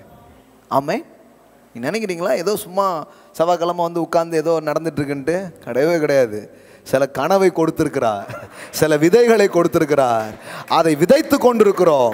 நீங்கள் வேணா பாருங்க, எல்லாம் அறுவடையாகி பூத்து குலுங்கி வேற லெவலில் இருக்கிறத நம்ம பார்க்க ஆரம்பிப்போம். ஆமென். நான் சொல்றேன், நீங்கள் கோடீஸ்வரர்களாக இருப்பீர்கள், நீங்கள் செல்வ சீமானாக நீங்கள் இருப்பீர்கள், நீங்கள் வாரி இறக்கிறவர்களாக நீங்கள் இருப்பீர்கள். ஆமென். பட்டணத்துக்கே ஏதாவது ஒன்றா நாம் நின்று செய்கிற அளவிற்கு நாம் வளமாக இருப்போம், நலமாக இருப்போம். கர்த்தர் அவிதமாக வைப்பார். Thank you bro. ஆமென். அதுதான் கடவுளுடைய ஐடியா. அந்த திட்டத்தை தான் வந்து மோசே வந்து என்ன பண்ணிட்டு இருக்கிறான்? மோசே கிட்ட தேவன் விதைக்கிறாரு, ஒரு தலைவனுடைய உள்ளத்திலே கர்த்தர் விதைக்கிறாரு. கர்த்தர் விதைத்ததை இப்போ எடுத்துட்டு இவன் என்ன பண்ணுறான்? மக்கள்கிட்ட போய் அதை விதைக்கிறதுக்காக அவன் போகிறான். யோசித்து பாருங்க. அப்போ இப்போ ஒரு போதனை நடக்குது, ஒரு இது நடக்குதுன்னா ஏதோ ஒரு ஆள் கண்டுபிடிச்சது கிடையாது. சிலர் சொல்கிறாங்களே, இது வந்து வெளிநாட்டிலிருந்து வந்த ஒரு புதிய உபதேசம், ஃபாரின் சரக்கு அப்படின்காங்க. ப்ராஸ்பரிட்டி டீச்சிங்கா இது வந்து இந்த கென்னத் ஹேகின், கோப்லண்ட் இவங்க மூலமாக வந்த ஃபாரின் சரக்குங்காங்க. இல்லைங்க, வேதவசனத்தின் போதனை அது. அவ்வளவு நல்லா இருக்கிற நாட்டிலேயே இதை பேசுகிறாங்கன்னா நம்ம நாட்டில் ஓங்கி பேசணும். ஆமென். நிறைய ப்ராஸ்பரிட்டி பேசுகிற ப்ரீச்சர்ஸ் எழும்பணும். ஆமென். சபை வளமாக இருக்க வேண்டும். ஆமென். இப்போ பாருங்க, ஒரு வாரத்துக்கு கூட தாக்கு பிடிக்க முடியாத நிலைமைக்கு மக்கள் வாழ ஆரம்பித்தாங்க. அப்போ தான் நிறைய பேர் வந்து இதெல்லாம் அப்ரிஷியேட் பண்ணாங்க. ஐயா, முதல்ல இதெல்லாம் சொல்லிக்கிட்டே இருந்தீங்க அப்படின்ட்டு. இது முதல்ல இருக்குது, அதனால தான் இதை பிடிச்சோம், இதை நம்பணும், இதை பேசணும். நம்மளும் நல்லா இருந்த முடிஞ்சிச்சு, மக்களும் நல்லா இருக்க முடிஞ்சிச்சு. ஆமென். இல்லை என்ன தப்பு? கடவுளுடைய நாமம் தானே மகிமைப்பட்டு இருக்குது. இல்லை ஏதாவது பிரச்சனை ஆயிடுச்சா? ஒன்றும் ஆகலை. அப்போது நீங்கள் செழுமையாக இருப்பது, நீங்கள் செழிப்புள்ள இடத்தில் வாழ்வது, உங்கள் வாழ்க்கையில் நலம், உங்கள் வாழ்க்கையில் விசாலம், அதை வந்து நிறைய வார்த்தைகள் அதில் யூஸ் பண்ணியிருக்கு. நலமும், எல்லாம் சொல்லுங்கள், நலமும் விசாலமும். சின்ன இடம் இல்லை, விசாலத்தை குறித்து தேவன் பேசுகிறார். தாவீது சொல்கிறான், நான் நெருக்கத்தில் இருந்தேன், கர்த்தர் என்னை விசாலத்தில் கொண்டு வந்து விட்டார். அப்போ கடவுள் உடைய பிளேஸ் என்ன? What kind of place that God has prepared for us? அவர் நமக்காக செழிப்பான இடங்களை, விசாலமான இடங்களை, நலமான இடங்களை தான் அவர் திட்டமிட்டிருக்கிறார், தீர்மானித்திருக்கிறார். ஆமென். தீர்மானிச்சது மட்டும் இல்லை, அங்கே நம்மளை கொண்டு போய் சேர்க்கிறதுக்கு நான் இறங்கிட்டேங்க. புரிஞ்சான்னு தெரியலையே, எப்படி சொல்றாரு பாருங்க. மோசே நீ போன்னு சொல்ல, நானே இறங்கிட்டேன். கொண்டு போய் சேர்க்க நானே களம் இறங்கிட்டேன். இந்த கனவு தேசத்துக்குள் அவர்களை கொண்டு போய் சேர்க்க கடவுளே களம் இறங்கினார் என்பதுதான் நற்செய்தியாக இருக்கிறது. ஆமென். இப்போ இதெல்லாம் வாசிக்கும் போது என்னங்க இப்படியா போட்டிருக்கு அப்படிங்கிற மாதிரி தோணலாம். நல்லா கவனிங்க. 9வது வசனம் பாருங்க. இப்பொழுது இஸ்ரவேல் புத்திரரின் கூக்குரல் என் சந்நிதியில் வந்து எட்டினது, எகிப்தியர் அவர்களை ஒடுக்குகிற ஒடுக்குதலை கண்டேன். நீ இஸ்ரவேல் புத்திரராக என் ஜனத்தை எகிப்திலிருந்து அழைத்து வரும்படி உன்னை பார்வோனிடத்திற்கு அனுப்புவேன், வா என்றார். நம்ம எல்லாருக்குமே பாருங்களேன் ஒரு மிஷன் இருக்கு, ஒரு அழைப்பு இருக்கு. இன்னைக்கு இந்த போதனை கேட்குறீங்கன்னா, நானே அடிமைத்தனத்தில் இருக்கிறேன் பிரதர், என்ன தூக்கி விட்டாலே போதும் பிரதர் அப்படின்னு இருக்கலாம். கடவுள் உங்களை தூக்குறது மட்டும் இல்லை, பல பேரை உங்களை கொண்டு தூக்க போகிறார். உங்களை விடுவிப்பது மட்டுமல்ல, உங்கள் மூலமாய் பல பேரை விடுவிப்பது அவருடைய திட்டமாக இருக்கு. ஆமென். இந்த நம்பிக்கை, இந்த ஃபெய்த் எங்கே வரும்னா, இதுதாங்க கடவுள் செஞ்சுக்கிட்டு இருக்கிறாரு, இதுதான் தேவனுடைய ஏற்பாடுங்கிறது உங்களுக்கு தெளிவாக விளங்கும் போது மனசு அங்கங்கே போகாது, அப்படியே உறுதியாக இருக்கும், உறுதியாக இருக்கும். Your heart is must established in the word of God. வார்த்தையிலே உங்கள் உள்ளம் உறுதியாக வேண்டியது அவசியம். அப்போ உள்ளம் வந்து என்னவாயிடும்? இது கடவுளுடைய திட்டம். எல்லாம் சொல்லுங்க, ஏன் செழிப்பு, என்னுடைய நலம், என்னுடைய விசாலம், என்னுடைய விடுதலை, என்னுடைய பயணம் கடவுளுடைய திட்டமாக இருக்கிறது. ஆமென். அப்போ அவர் இறங்கி ஒரு வேலையை செய்ய ஆரம்பிக்கிறார். சரி, இப்போ இதை படிக்கும் பொழுது இது எத்தனையோ 6000 வருஷங்களுக்கு முன்னாடி நடந்த ஒரு காரியம். இன்றைக்கி எப்படி இதோட நம்ம மேட்ச் பண்ணிக்க முடியும் அப்படிங்கிற மாதிரி தோணலாம். அப்படியே மேட்ச் பண்ணலாம், அதுக்கு தான் கொடுத்துருக்கு. இருந்தாலும் எப்படி இப்போ நம்ம மேட்ச் பண்ண முடியும் அப்படின்னு நான் உங்களுக்கு காட்ட விரும்புகிறேன். அப்போஸ்தலர் நடபடிகள், அன்றைக்கு ஒரு குறிப்பிட்ட மக்கள் கூட்டத்தை விடுவிக்க கடவுள் மோசேயை அனுப்பி அவர்களை அடிமைத்தனத்திலிருந்து விடுதலையாக்குகிறார். ஆனால் வேதத்தின் நற்செய்தி என்பது இஸ்ரவேலர் மக்களுக்கான நற்செய்தி அல்ல. தேவனுடைய செய்தி என்பது மனுவர்க்கத்துக்கான செய்தியாக இருக்கிறது. ஆமென். God is not God of Israel. God is a God of mankind. அவர் மனுவர்க்கத்தின் தேவனாக இருக்கிறார். ஆமென். மனுவர்க்கத்தின் தேவன் தான் இஸ்ரவேலை தெரிந்து கொண்டு தன்னை வெளிப்படுத்த ஆரம்பித்தார். ஆனால் கடவுள் இஸ்ரவேலின் கடவுள்லாம் கிடையாது. இன்றைக்கும் கூட நிறைய கிறிஸ்தவங்க என்ன நினைக்கிறாங்கன்னா, இல்லைங்க இஸ்ரவேலர்கள் நல்லா இருப்பாங்கங்க, நம்ம வந்து அவங்கள அண்டி பிழைக்க வந்தவர்கள் அப்படின்ட்டாங்க. இப்போ நம்மலாம் யாரா? அவங்கள அண்டி பிழைக்கிறவர்களாம். அவங்கெல்லாம் ஒரிஜினல் சீடான், நம்மெல்லாம் அப்பாடி பிள்ளைங்கன்னு சொல்லாமல் சொல்லிகிட்டு இருக்காங்க. வேறு என்ன பளிச்சுன்னு சொல்லதாக இருந்தால் வேறு எப்படி சொல்கிறது? கடவுள் வந்து அப்படி சொல்ல போனால் அவன்தான் நிழல். கிறிஸ்துவின் மூலமாய் வருவது தான் ஒரிஜினல் சீடாக இருக்கிறது. இயேசு கிறிஸ்துவின் மூலமாய் வருவது தான் நிஜமான உடன்படிக்கையாக இருக்கிறது. ஆமென். அது மாம்சத்தின்படி உள்ளதுங்க, இது ஆவியினாலே உண்டாகிறது. ஆமென். இதான் அழிவில்லாதது. ஆமாம். அதனால் இஸ்ரவேலர்கள் என்னை ஆசீர்வதிப்பான்ல, நான் இஸ்ரவேலை ஆசீர்வதிக்கிற அளவுக்கு கடவுள் எங்களை ஆசீர்வதித்திருக்கிறார். ஆமென். கிறிஸ்தவத்தில் அப்படி ஒரு பிலீஃப் சிஸ்டம் இருக்குது. அதனால் இவங்க என்ன பண்ணுவாங்கன்னா, ஆண்டவரே இஸ்ரவேலுக்கு சமாதானம் உண்டாகட்டும், நான் இஸ்ரவேலை பிளஸ் பண்ணால் தான் நீ பிளஸ் பண்ணப்படுவேன். எல்லாரையும் பிளஸ் பண்ணலாம், அது ஒன்றும் தப்பு கிடையாது. ஆனால் நீங்கள் ஒன்றும் இப்படி ஒட்டு கிடையாது. ஹலோ, நீங்கள் ஒன்றும் ஒட்டு கிடையாது. ஒட்டி வச்சு ஏதோ உங்களை அப்படியே டெவலப் பண்ணி விட்டாரு. அவங்கெல்லாம் பிள்ளைங்க, நீங்களாம் தத்தெடுத்த பிள்ளைங்க அப்படின்ட்டாங்க. என்ன பைபிள் படித்தாங்கன்னே தெரில பாருங்களேன். இயேசு கிறிஸ்துவின் நாமத்து மேலே விசுவாசம் வைக்கிறவர்கள் மாம்சத்தினுடைய சித்தத்தினாலோ புருஷனுடைய இரத்தத்தினாலோ அவன் பிறவாமல் அவன் தேவனால் பிறந்தவன் வேதவசனம் சொல்லு. தேவன் தத்தெடுத்த பிள்ளைன்னு போடல, பெத்தெடுத்த பிள்ளை. என்ன பேசிக்கிட்டு இருக்கீங்க? எல்லாம் சொல்லுங்க, தத்து பிள்ளை இல்லைங்க, பெத்தெடுத்த பிள்ளை. ஆமென். யுகா யுகமாய் சுமந்து பெற்றெடுத்தார். ஆமென். அதனால தான் நான் அதை நம்புறதில்லை. அந்த தியாலஜியெல்லாம் நம்ம நம்புறதே கிடையாது. இன்னும் சொல்ல போனால் பவுலுடைய வெளிப்பாடு என்ன தெரியுமா? இஸ்ரவேலர்கள் பிரஜாதிகளின் செழிப்பை கண்டு மனம் திரும்புவார்களாம். இருக்குது, ரோமரில் இருக்குது. இப்போ அதுக்கு போனோன்னா டைம் ஆகிடும். நம்ம செழிப்பை பார்த்து தான் அவனே ரசிக்கப்பட போகிறானா. எப்படா இவ்வளோ நல்லா இருக்க, நீ ஆபிரகாம் தேவன் ஈசாக்கின் தேவன் சொன்னல, அவர் ஏன் தேவன் முதல்ல. ஒழுங்காக மனம் திரும்பி ரசிக்கப்படு. அப்போ நீங்கள் உங்களுக்கு புரியுதா? இது ஒரு ப்ரொஃபட்டிக். யூதர்கள் தான் ரொம்ப செழிப்பாக இருக்கிறாங்க. ஆனால் இந்த யூதர் அல்லாத நாம், கிறிஸ்துவை நம்புகிற நாம், அவர்களை விட ஒரு செழிப்பை, ஒரு வளத்தை, ஒரு நலத்தை நாம் வாழுவோம். அதை பார்த்து அவனுக்கே ஒரு பொறாமை வரும்னா அப்போ நம்ம வாழ்க்கையின் செழிப்பு எந்த அளவுக்கு போக முடியுங்கிறத கொஞ்சம் யோசித்து பாருங்க. புரியுதுங்களா உங்களுக்கு? இப்போ இந்திய தேசத்தில் பணக்காரனான்னு சொல்கிற டப்புன்னொடனே அம்பானி டாட்டா அப்படி டக்கு டக்குன்னு நம்ம சொல்கிறோம்ல. இப்போ இவங்கெல்லாம் நம்மளை பார்த்து பொறாமை போடுவாங்கன்னா எப்படி இருக்கும்? இப்போ கடவுள் அந்த மாதிரி தான் சொல்கிறாரு. என்ன சொல்கிறாருன்னா, இந்த யூதர்கள் இவங்கெல்லாம் கூட பிரஜாதிகளுடைய செழிப்பை பார்த்து என்ன பண்ணுவாங்க, நலனை பார்த்து, ஏய் நீ ஒட்டே இல்லையே, ஒரிஜினலோட மிஞ்சிட்டியப்பா, இது அசல். ஆமென். இப்போ பாருங்க, இது எப்படி நமக்கு மேட்ச் ஆகுதுன்னு பார்க்கலாம்.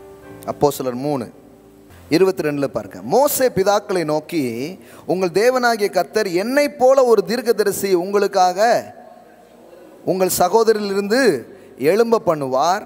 அவர் உங்களுக்கு சொல்லும் எல்லாவற்றிலும் அவருக்கு செவி கொடுப்பீர்களாக. மோசே என்ன சொல்லிட்டாருன்னா, இப்போ என்னை பெரிய சேவியர் மாதிரி பார்த்துறாதீங்க, இன்னொருத்தர் வரப்போறார். நான் இந்த இஸ்ரேல் மக்களை இந்த அடிமைத்தனத்தை தான் விடுதலையாக்கினேன், ஆனால் அவர் உலகத்தையே விடுதலையாக்க போறார். ஆமென். இந்த முதல்ல பார்த்தீங்கன்னா சாதாரண ஹீரோலாம் சண்டை போட்டு ஓரளவுக்கு சில இதை பண்ணிட்டு போயிடுவாங்க. அதுக்கப்புறம் மெயின் ஹீரோஸ் வருவாங்க. பார்த்துருக்கீங்களா நீங்கள்? முதல்ல அலெக்ஸ் பாண்டியன் ஏதாவது பண்ணுவார், அலெக்ஸ் பாண்டியனை கொண்டு போடுவாங்க. அப்புறம் அவன் பிள்ளை தான் அப்புறம் எல்லாரையும் பழி வாங்கும். அது மாதிரி பிகினிங்கில் மோசே சில பேர்லாம் கொஞ்சம் பண்ணுறாங்க. ஒரு செட்டன் லெவல் ஆஃப் என்ன நடக்குது, விடுதலை நடக்குது. ஆனால் இன்னொருத்தர் வருவார், அவர் பெரியவர் அப்படின்னு அறிவிக்கப்படுகிறார். ஆமென். அவருக்கு செவி கொடுங்க. இது மறுரூப மலையிலையும் நடந்துச்சு தெரியுங்களா உங்களுக்கு? அங்கே மோசையும் வராரு, யாரும் வராரு, பிதா சொல்லிட்டாரு. சீசர்கள் பார்த்துட்டு இருக்காங்க, ஏப்பா மோசே, அவர் சொல்லிட்டார் இவருக்கு செவி கொடுங்கள் அப்படின்ட்டார். ஆமென். அவங்களுக்கு அல்ல, இவருக்கு செவி கொடுங்கள். இப்போ பாருங்க, அந்த தீர்க்கதரிசியின் சொல் கேதாதவனோ அவன் ஜனத்தில் இராதபடிக்கு நிர்மூலமாக்கப்படுவான் என்றான். ஏன்னா அவர் வார்த்தை ரொம்ப முக்கியமானது. சாமுவேல் முதற்கொண்டு எத்தனை பேர் தீர்க்கதரிசனம் உரைத்தார்களோ அத்தனை பேரும் இந்த நாளை முன்னறிவித்தார்கள். நீங்கள் அந்த தீர்க்கதரிசிகளுக்கு புத்திரராக இருக்கிறீர்கள். உங்கள் சந்ததியினாலே பூமியில் உள்ள வம்சங்கள் எல்லாம் ஆசீர்வதிக்கப்படும் என்று தேவன் ஆபிரகாமுக்கு சொல்லி நம்முடைய முன்னோர்களோடு பண்ணின உடன்படிக்கைக்கு புத்திரராய் இருக்கிறீர்கள். இப்போ கவனிங்க 26. எப்படி மோசே அனுப்பி அடிமைத்தனத்தில் இருக்க ஜனங்களை விடுதலையாக்குவதற்கு நான் இறங்கினேன் அப்படின்னு தேவன் சொன்னாரோ, இப்போ முழு மனுவர்க்கத்துக்கும் அதே தான் அவர் செய்கிறாரு. 26வது வசனத்தில், அவர் உங்கள் எல்லோரையும் உங்கள் பொல்லாங்கிலிருந்து விலக்கி உங்களை ஆசீர்வதிக்கும்படி தேவன் தம்முடைய பிள்ளையாகிய இயேசுவை எழுப்பி முதலாவது உங்களிடத்திற்கே அவரை அனுப்பினார் என்றான். ஆமென். கடவுள் பாருங்க, வெறும் அன்னைக்கு அப்படி பாதிக்கப்பட்ட மக்கள் மேலே அவர் பரிவு கொண்டு இறங்கினவர் மட்டுமல்ல, இயேசுவை அனுப்பி ஒட்டுமொத்த மனுவர்க்கத்தையும் பொல்லாங்கிலிருந்து விலக்கி அவர்கள் ஆசீர்வதிக்கப்படும்படி அவரையே அனுப்பினார் என்பதுதான் சுவிசேஷமாக இருக்கிறது. ஆமென். அப்போ சுவிசேஷம் ஏதாவது மாறிடுச்சா? மாறவே இல்லை. பாலும் தேனும் எதுவும் மாறிடுச்சா? நலமும் விசாலம் எதுவும் மாறிடுச்சா? இல்லை. பொல்லாப்பை நீக்கி ஆசீர்வதிக்கவே இயேசுவை அனுப்பினாராம். உங்க பைபிள்ல தானே இருக்குது. என்ன போட்டிருக்குது? இயேசு எதுக்கு அனுப்பினாரா? உங்களை ஆசீர்வதிக்கும்படி. ஹலோ, நம்ம என்ன சொல்லிட்டோம்? பாவிகளை ரட்சிக்கவே கிறிஸ்து இயேசு வந்தார். அந்த லெவல்ல முடிச்சிட்டோம். இல்லைங்க, உங்களை பொல்லாங்கை உங்க வாழ்க்கையை விட்டு விலக்கி, அடிமைத்தனத்தை விலக்கி, நோயை விலக்கி, பிரச்சனைகளை விலக்கி, எல்லாத்தையும் விலக்கி உங்களை ஆசீர்வதிக்கும்படி அவரை அனுப்பினார். அப்படிங்கிறத அன்னைக்கு அவர்களுக்கு நினைப்பூட்டுகிறார். பேதுரு வந்து அந்த பிரசங்கத்தில் என்ன பண்றாரு? நினைப்பூட்டு காட்டுகிறார். அப்போ அன்னைக்கு தான் நடந்ததுன்னு நம்ம சொல்ல முடியாது. இன்னைக்கு அது என்னது? நமக்கு ரொம்ப கனெக்டடாக இருக்குது. ஏன்னா மோசையின் மூலமாக என்ன செஞ்சாரோ அதை விட பலமாய் தன் குமாரன் மூலமாக அவர் செய்தார். அல்லேலூயா. மோசே செய்தது ஒரு லெவல் ஆஃப் விடுதலை கொடுத்துருக்கும்னா, அப்போ முழு மனுவர்க்கமும் அவருடைய நாமத்தை விசுவாசித்து அவர் சிலுவையில செய்ததை நம்பி அவர் தரித்திரராக மாறி நம்மை ஐஸ்வர்யவான்களாக்கும்படியாய், அவர் காயப்பட்டு நம்மை சுகப்படுத்தும்படியாய், அவர் சபிக்கப்பட்டு நம்மை ஆசீர்வதிக்கும்படியாய், இப்படி அவரையே பரிகார பலியாக அனுப்பி, அப்போ மக்கள் இருக்கிற கூக்குரலுக்கும் மக்கள் இருக்கிற கண்ணீருக்கும் கடவுள் யாரையோ அனுப்பிட்டே இருந்தாருங்கிறது மட்டும் இல்லை, இறுதியில் தன் குமாரனை அனுப்பினார் என்பதுதான் நற்செய்தியாக இருக்கிறது. ஆமென். இப்போ அனுப்பப்பட்டு விட்டார். அனுப்பப்பட்டவர் இறங்கி நான் விடுவிக்கப்பட, சுகமாக்கப்பட, நான் செழிப்பாய் வாழ அனைத்தையும் செய்து முடித்து விட்டார். இப்போ என்னன்னா, முடிச்சு விட்டார், எனக்காக முடித்தார்னு நம்பி அந்த செழிப்புள்ள வாழ்க்கைக்குள்ளே பிரவேசிக்க வழியையும் வாசலையும் அவர் திறந்து விட்டிருக்கிறார். ஆமென். இனிமேல் தீயையும் தண்ணீர்லையும் வாழ வேண்டியதில்லை. மனுஷன் என் தலை மேலே ஏறி போகிற வாழ்க்கையில் வாழ வேண்டியதில்லை. இயேசு கிறிஸ்துவுக்குள் செழிப்பான இடங்களிலே எங்களை கொண்டு வந்து விட்டீர் என்பதுதான் சுவிசேஷமாக இருக்கிறது. ஆமென். அப்போ இதை யோசித்து பாருங்க.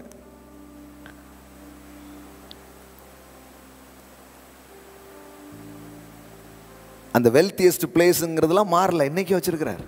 செழிப்பான இடங்களை வைத்திருக்கிறார். என்றைக்குமே கடவுளுடைய மனசில் அது இருந்ததுக்கு பாருங்கள். அதே அப்போஸ்தலர் 14ஆம் அதிகாரத்துக்கு திருப்புங்க பார்க்கலாம். அப்போஸ்தலர் 14. லீஸ்திரால போய் பவுல் பிரசங்கம் பண்ணுறார். சூப்பர் நேச்சுரல் திங்ஸ் அங்கே நடக்குது. தாயின் வயிற்றுலேருந்து நடக்காதவெல்லாம் என்ன பண்ணுறான்? எழுந்து நடக்கிறான். சூப்பர் நேச்சுரல் நடக்குது, மேனிஃபெஸ்டேஷன்ஸ் நிறைய நடக்குது. ஜனங்கள்லாம் அதை பார்த்துட்டு கடவுளே இறங்கி வந்துட்டாருன்ட்டு மாலைகளெல்லாம் கொண்டு வந்து போட்டு இவங்களை கும்பிடுறதுக்கு போகிறாங்க. அப்போ அவங்க வந்து அவங்கள கன்வின்ஸ் பண்ணுறாங்க, நாங்கள் சாதாரண உங்களை மாதிரியான மனுஷங்க தான், கடவுள் பெரியவர் அப்படின்னு கடவுளுக்கு மகிமையை அவர்கள் செலுத்துகிறார்கள். அப்படி செலுத்தி விட்டு அவர்களுக்கு ஒரு பிரசங்கத்தை செய்கிறார்கள். பாருங்கள், அந்த பிரசங்கம் என்னன்னு பாருங்களேன். 16வது வசனம், அப்போஸ்தலர் 14:16. சென்ற காலங்களில் அவர் சகல ஜனங்களையும் தங்கள் தங்கள் வழியிலே நடக்க விட்டிருந்தும் அவர் நன்மை செய்து வந்து வானத்திலிருந்து மலைகளையும் செழிப்புள்ள காலங்களையும் நமக்கு தந்து. பாருங்க, கடவுளை தேடாத, கடவுளை நம்பாத அவன் இஷ்டத்துக்கு போயிட்டு இருந்தானா, அந்த டைம்ல கூட கடவுள் எப்படி இருந்தாருன்னு வேதவசனம் சொல்லுது. புரியுதுங்களா உங்களுக்கு? முந்தின வசனத்தை பாருங்க. தங்கள் தங்கள் வழியிலே போயிட்டு இருந்தாங்க. அப்படி போயிட்டு இருந்தாங்கிறதுக்காக கடவுள் எவ்வளோ நல்லவராக இருந்தார், அவர் எவ்வளவு பொறுமை உள்ளவராக இருந்தார், இரக்கம் உள்ளவராக இருந்தார்னா, அவர் நன்மை செய்து வந்து வானத்திலிருந்து மழையையும் செழிப்புள்ள காலங்களையும் நமக்கு தந்து ஆகாரத்தினாலும் சந்தோஷத்தினாலும் நம்முடைய இருதயங்களை நிரப்பி இவ்விதமாய் அவர் தம்மை குறித்து சாட்சி விளங்க பண்ணாதிருந்தது இல்லை என்றான். இப்போ பாருங்க, கடவுளுக்கு நீங்கள் சாட்சி இல்லை, கடவுளை சாட்சி இட்டுக்கிட்டே இருக்கிறார். எதெல்லாம் சாட்சியா? செழிப்புள்ள ஒரு காலத்தை அவர் கொடுத்து தம்மை குறித்த சாட்சியை அவர் விளங்க பண்ணுகிறாராம். நன்மை செய்து தம்மை குறித்த சாட்சியை அவர் விளங்க பண்ணுகிறாராம். மலைகளை கொடுத்து தம்மை குறித்த சாட்சியை விளங்க பண்ணுகிறாராம். ஆகாரத்தையும் சந்தோஷத்தையும் கொடுத்து நம் இருதயங்களை நிரப்பி அவர் நான் இருக்கிறேன் அப்படிங்கிற சாட்சியை அவர் விளங்க பண்ணிக்கிட்டே இருக்கிறாராம். ஆமென். பாருங்க, வாழ்க்கையில் இப்படிப்பட்ட சாட்சியெல்லாம் இல்லைன்னா நம்பிக்கையே கிடையாது.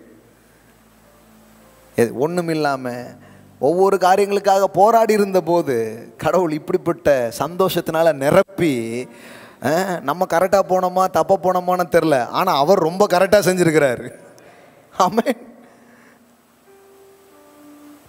இதெல்லாம் தேவன் தன்னை விளங்க பண்ணுறாராம். எப்படி விளங்க பண்ணுறாராம்? இன்றைக்கி இவங்க சொல்கிறாங்களே, ஐயோ வெட்டுக்கிளி அனுப்புகிறாரு, கொரோனாவை அனுப்புகிறாரு, இப்படி கடவுள் விளங்க பண்ணுறாருலாம் போடலைங்க. எந்த பைபிள் வச்சுருக்காங்கன்னே தெரில பாருங்க. வழிதப்பி போன ஜனங்க கிட்ட கூட கரெக்டாக அவனுக்கு மழையை கொடுத்துடணும், செழிப்பை கொடுத்துடணும், நன்மையை கொடுத்துடணும், ஆகாரத்தை கொடுத்துடணும்னு அப்படி கொடுத்து தான் தன்னை குறித்த சாட்சியை கடவுள் விளங்க பண்ணுகிறாராம். என்ன மாதிரி பேசியிருக்கிறாங்க பாருங்க. கர்த்தர் நல்லவர். எல்லாம் சொல்லுங்க, கர்த்தர் நல்லவர். ஆமென். இது படிக்கும் பொழுதெல்லாம் எனக்கு ஒரு பைபிள் ஒரு வசனம் படிக்கிறது மாதிரின்னு தெரியாது, கடவுளுடைய இருதயத்தை பார்க்குற மாதிரி இருக்கு எனக்கு. புரியுங்களா உங்களுக்கு? இதை வாசிக்கும் போது ஏதோ ஐ எம் ரீடிங் பைபிள் அப்படிலாம் இல்லை, I am seeing God's heart through this scripture. எப்படி பார்க்குறேன், பா எவ்வளோ ஏராளமானவர் அவர் இருக்கிறாரு. இப்படி வழி தப்பி எப்படியோ போகும்போது கூட நன்மை செய்கிறாரு. வானத்தை திறந்து மழையை கொடுத்து செழிப்புள்ள காலங்களை, எல்லாம் சொல்லுங்க, செழிப்புள்ள காலங்களை. கெட்டு போய் பின்வாங்கி போகிற மனுஷனுக்கு கூட கடவுளுடைய திட்டம் செழிப்புள்ள காலம்னா, இன்றைக்கி அவரை நம்பி வர்ற உங்களுக்கு என்ன மாதிரி வச்சுருப்பாருன்னு கொஞ்சம் யோசித்துப்பார். அவரை சார்ந்து வர்ற உங்களுக்கு என்ன காலத்துங்க வச்சுருக்கிறாரு? அப்படித்தான் 3 வருஷம் அவ்வளோதான், அப்படியா? இல்லைங்க. கர்த்தரை நம்புகிறவனோ செழிப்பான். செழிப்புள்ள காலங்கள். நான் சொல்கிறேன், இன்னைக்கு இந்த வார்த்தைக்கு பிறகு இதை பார்த்து கொண்டிருக்கிறவங்க மேலே அதை டிக்ளேர் பண்ணுறேன். இனி வரும் நாட்கள் எல்லாம் செழிப்புள்ள நாட்கள் என்று டிக்ளேர் பண்ணுறேன். செழிப்புள்ள காலம் என்று நான் உங்களுக்கு சொல்லுகிறேன். ஆமென். Glory to the living God.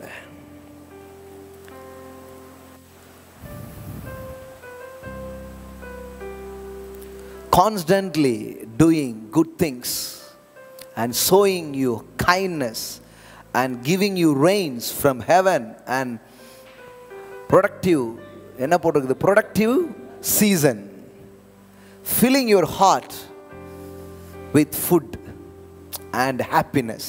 Hallelujah. என்ன மாதிரி வார்த்தை பாருங்க. எல்லாம் சொல்லுங்க, இருதயங்களை சந்தோஷத்தினால் நிரப்புகிறார். என்னமோ தெரியல, சந்தோஷமா இருக்குன்னா கடவுள் சந்தோஷத்தால் நிரப்புறாராம். கடவுள் வைத்த மட்டும் நிரப்பல, இருதயங்களையும் நிரப்புகிற தேவனுங்க. ஆமென். ஆமா, வைத்த ஆகாரத்தினால் வைத்த நிரப்புறார். ஆமென். சந்தோஷத்தினால் இருதயத்தை நிரப்புறார். செழிப்புள்ள காலங்களை கொடுக்கிறார். கடவுளை எப்படி பாருங்க நீங்க. நான் சொல்றேன், ப்ராஸ்பரிட்டி, செழிப்பு, இதுக்கெல்லாம் போராடாதீங்க. தேவனை இப்படி பார்த்துட்டீங்கன்னா வாழ்க்கையில் நீங்கள் அப்படி வாழ ஆரம்பிச்சிடுவீங்க.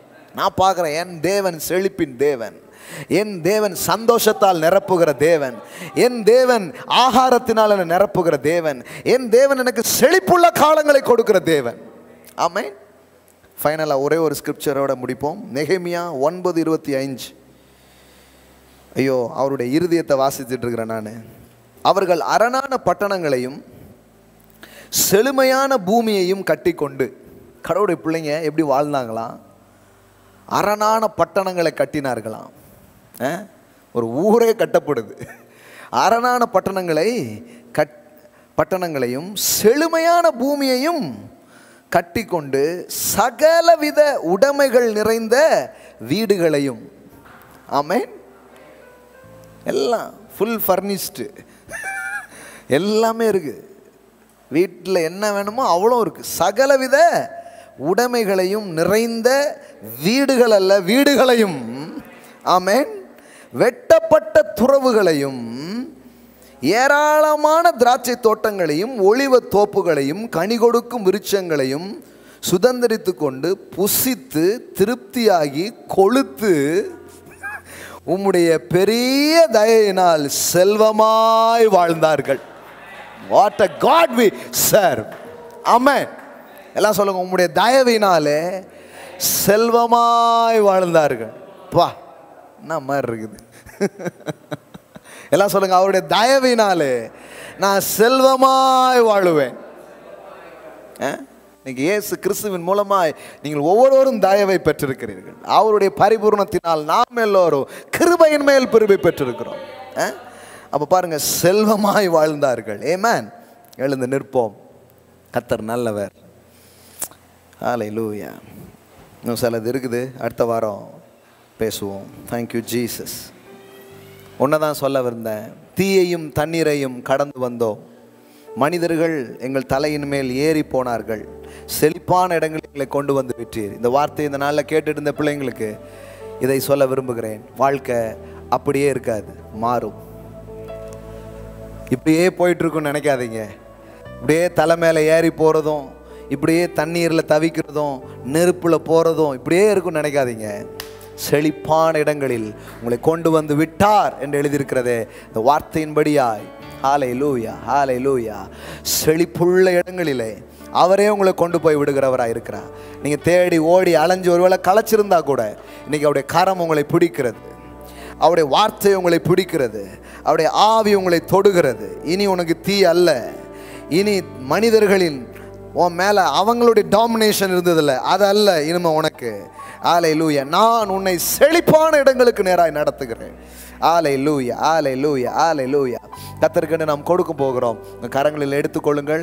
நான் அப்படியே சேர்த்து இந்த நாளில் நான் உங்களுக்காக ஜெபம் செய்ய விரும்புகிறேன். ஆன்லைனில் பார்க்குற பிள்ளைங்க, ஆன்லைன் மூலமாக உங்களுடைய விசுவாச விதைகளை நீங்கள் விதைக்கலாம். இந்த வார்த்தைகள் உங்களை ஆசீர்வதித்திருக்கும் என்றால், அது உங்களுக்குள்ளே விசுவாசத்தையும் நம்பிக்கையும் கொடுத்திருக்கும் என்றால், இந்த வார்த்தை எனக்கானது என்று நான் பெற்றுக்கொள்கிறேன் என்று நான் அதை மரியாதை செய்யும் விதமாய் கொடுக்க போகிறேன்.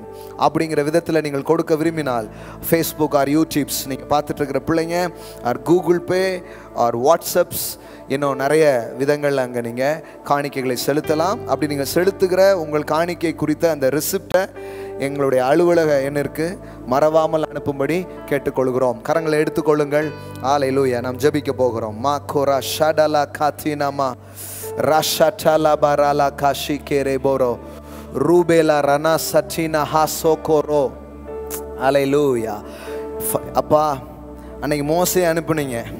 அந்த மோசே கொடுத்த விடுதலையே இப்படி இருந்ததுன்னா இன்னைக்கு குமாரனே அனுப்பினீங்க. அவரே பாலும் தேனும் ஓடுற இடத்துக்கு வெள்ளியோடும் பொன்னோடும் புறப்பட வைக்க முடியும்னா, இன்னைக்கு கிறிஸ்துவின் மூலமாய் உண்டாகிற ரட்சிப்பு, இயேசு கிறிஸ்துவின் மூலமாய் ஏற்படுகிற விடுதலை, அவர் கல்வாரிலே செய்து முடித்த காரியத்தின் விளைவாக எங்களுக்கு உண்டாகிற செழிப்பு, சுகம், ஆறுதல், விடுதலை எப்பேற்பட்டதாக இருக்கிறது கர்த்தாவே. கானான் எங்கள் கனவல்ல, உம்முடைய கனவு. செழிப்பான இடம் எங்களுக்காக நீர் வைத்த திட்டம் கர்த்தாவே. எங்களுக்காக நீங்க தீய வைக்கல, தண்ணீரை வைக்கல, அவமானத்தை வைக்கல, வெட்கத்தை வைக்கல, செழிப்புள்ள இடங்களை வைத்திருக்கிறீர். அதிலே கொண்டு போய் சேர்ப்பது உம்முடைய திட்டமும் நோக்கமா இருக்கிறது. இன்றைக்கும் இந்த வார்த்தையை கேட்கிற பிள்ளைகள் தத்தளித்து கொண்டிருக்கலாம், ஒருவேளை துன்பத்தின் பாதையில சென்று கொண்டிருக்கலாம், உபத்திரவத்தின் பாதையில இருந்து கொண்டிருக்கலாம். இந்த நாளில் இருந்து அவங்க வாழ்க்கையின் திசை அப்படியே டேன் ஆகட்டும், அப்படியே திரும்பட்டும். கிறிஸ்துவுக்குள் இருக்கிற அந்த செழிப்பை நோக்கி தேவ ஆவியினால், தேவ வார்த்தையினால், தேவனுடைய அபிஷேகத்தினால் இந்த நாள் முதற்கொண்டு அவருடைய வாழ்க்கை செழிப்பை நோக்கி திரும்பட்டும், நலனை நோக்கி திரும்பட்டும், விசாலத்தை நோக்கி திரும்பட்டும். ஓ, மகிழ்ச்சியை நோக்கி, விடுதலையை நோக்கி, வெற்றியை நோக்கி திரும்பட்டும் என்று நான் சொல்லுகிறேன் கர்த்தாவே. வாழ்க்கை திருப்பப்படுவதாக. தேவன் வைத்த கனவுக்கு நேராய் ஒவ்வொரு மனிதனுடைய வாழ்க்கையும் திருப்பப்படட்டும். இயேசு கிறிஸ்துவுக்குள் நீர் உண்டாக்கின நல்ல திட்டங்களுக்கு நேராய் இதை பார்த்து கொண்டிருக்கிற, கேட்டுக்கொண்டிருக்கிற ஒவ்வொரு பிள்ளைகளுடைய வாழ்க்கையும் திருப்பப்படட்டும் என்று நான் பேசுகிறேன். இந்த நாள் ஒரு திருப்பு முனையாக வாழ்க்கையில அமையட்டும் என்று நான் பேசுகிறேன் கர்த்தாவே. Thank you father, thank you father. நீர் உம்மை குறித்த சாட்சியை விளங்க பண்ணுகிறவராய் இருக்கிறீர். இந்த வார்த்தையை கேட்டுக்கொண்டிருக்கிற நேரங்களிலே ஓ, உம்மை பற்றிய சாட்சிகள் விளங்கட்டும் சுவாமி. ஆகாரங்களால் வாழ்வு நிரப்பப்படட்டும், சந்தோஷங்களால் நிரப்பப்படட்டும். செழிப்புள்ள சீசனை அவங்க பார்க்கிறதின் மூலம் உம்மை குறித்த சாட்சியை அவர்கள் பார்க்கட்டும். ஹல்லேலூயா. நன்மையானதை காண்பதின் மூலம் உம்மை குறித்த சாட்சியை நீர் விளங்க பண்ணும். இப்பொழுதும் இந்த கிருபையுள்ள வசனத்துக்கு சாட்சியாக அற்புதங்களும் அடையாளங்களும் ஜனங்களுடைய வாழ்க்கையில திரளாய் நடப்பதாக. பொருளாதார திருப்பு முனைகள், கடல்ல இருந்து வெளியே வருவது, இயற்கைக்கு அப்பாற்பட்ட சுகம், இயற்கைக்கு அப்பாற்பட்ட சமாதானம், சந்தோஷங்கள் இப்போதே பாய்ந்தோடட்டும் என்று நான் பேசுகிறேன் கர்த்தாவே. நன்றி பரிசுத்த ஆவியானவரே. அவர்கள் விதைக்கிற இந்த விசுவாச விதைகளை ஆசீர்வதியும். என் தேவன் அதை பெருக பண்ணும். You are the God of increase, Lord. நீர் பெருக்கத்தின் தேவனாய் இருக்கிறீர். நீர் பெருக்கத்தின் தேவனாய் இருக்கிறீர். இப்பொழுதும் அவர்கள் கைகளில் எதை எடுத்து விதைக்கிறார்களோ அதை நீர் பெருக பண்ணும். என் கர்த்தர் நீதியின் விளைச்சலை பெருக பண்ணும். செழிப்புள்ள காலங்களை அவர்கள் அனுபவிக்க செய்யும். இயேசுவின் நாமத்தினால் பிதாவே. ஆமென், ஆமென், ஆமென், ஆமென். Praise God. Hallelujah.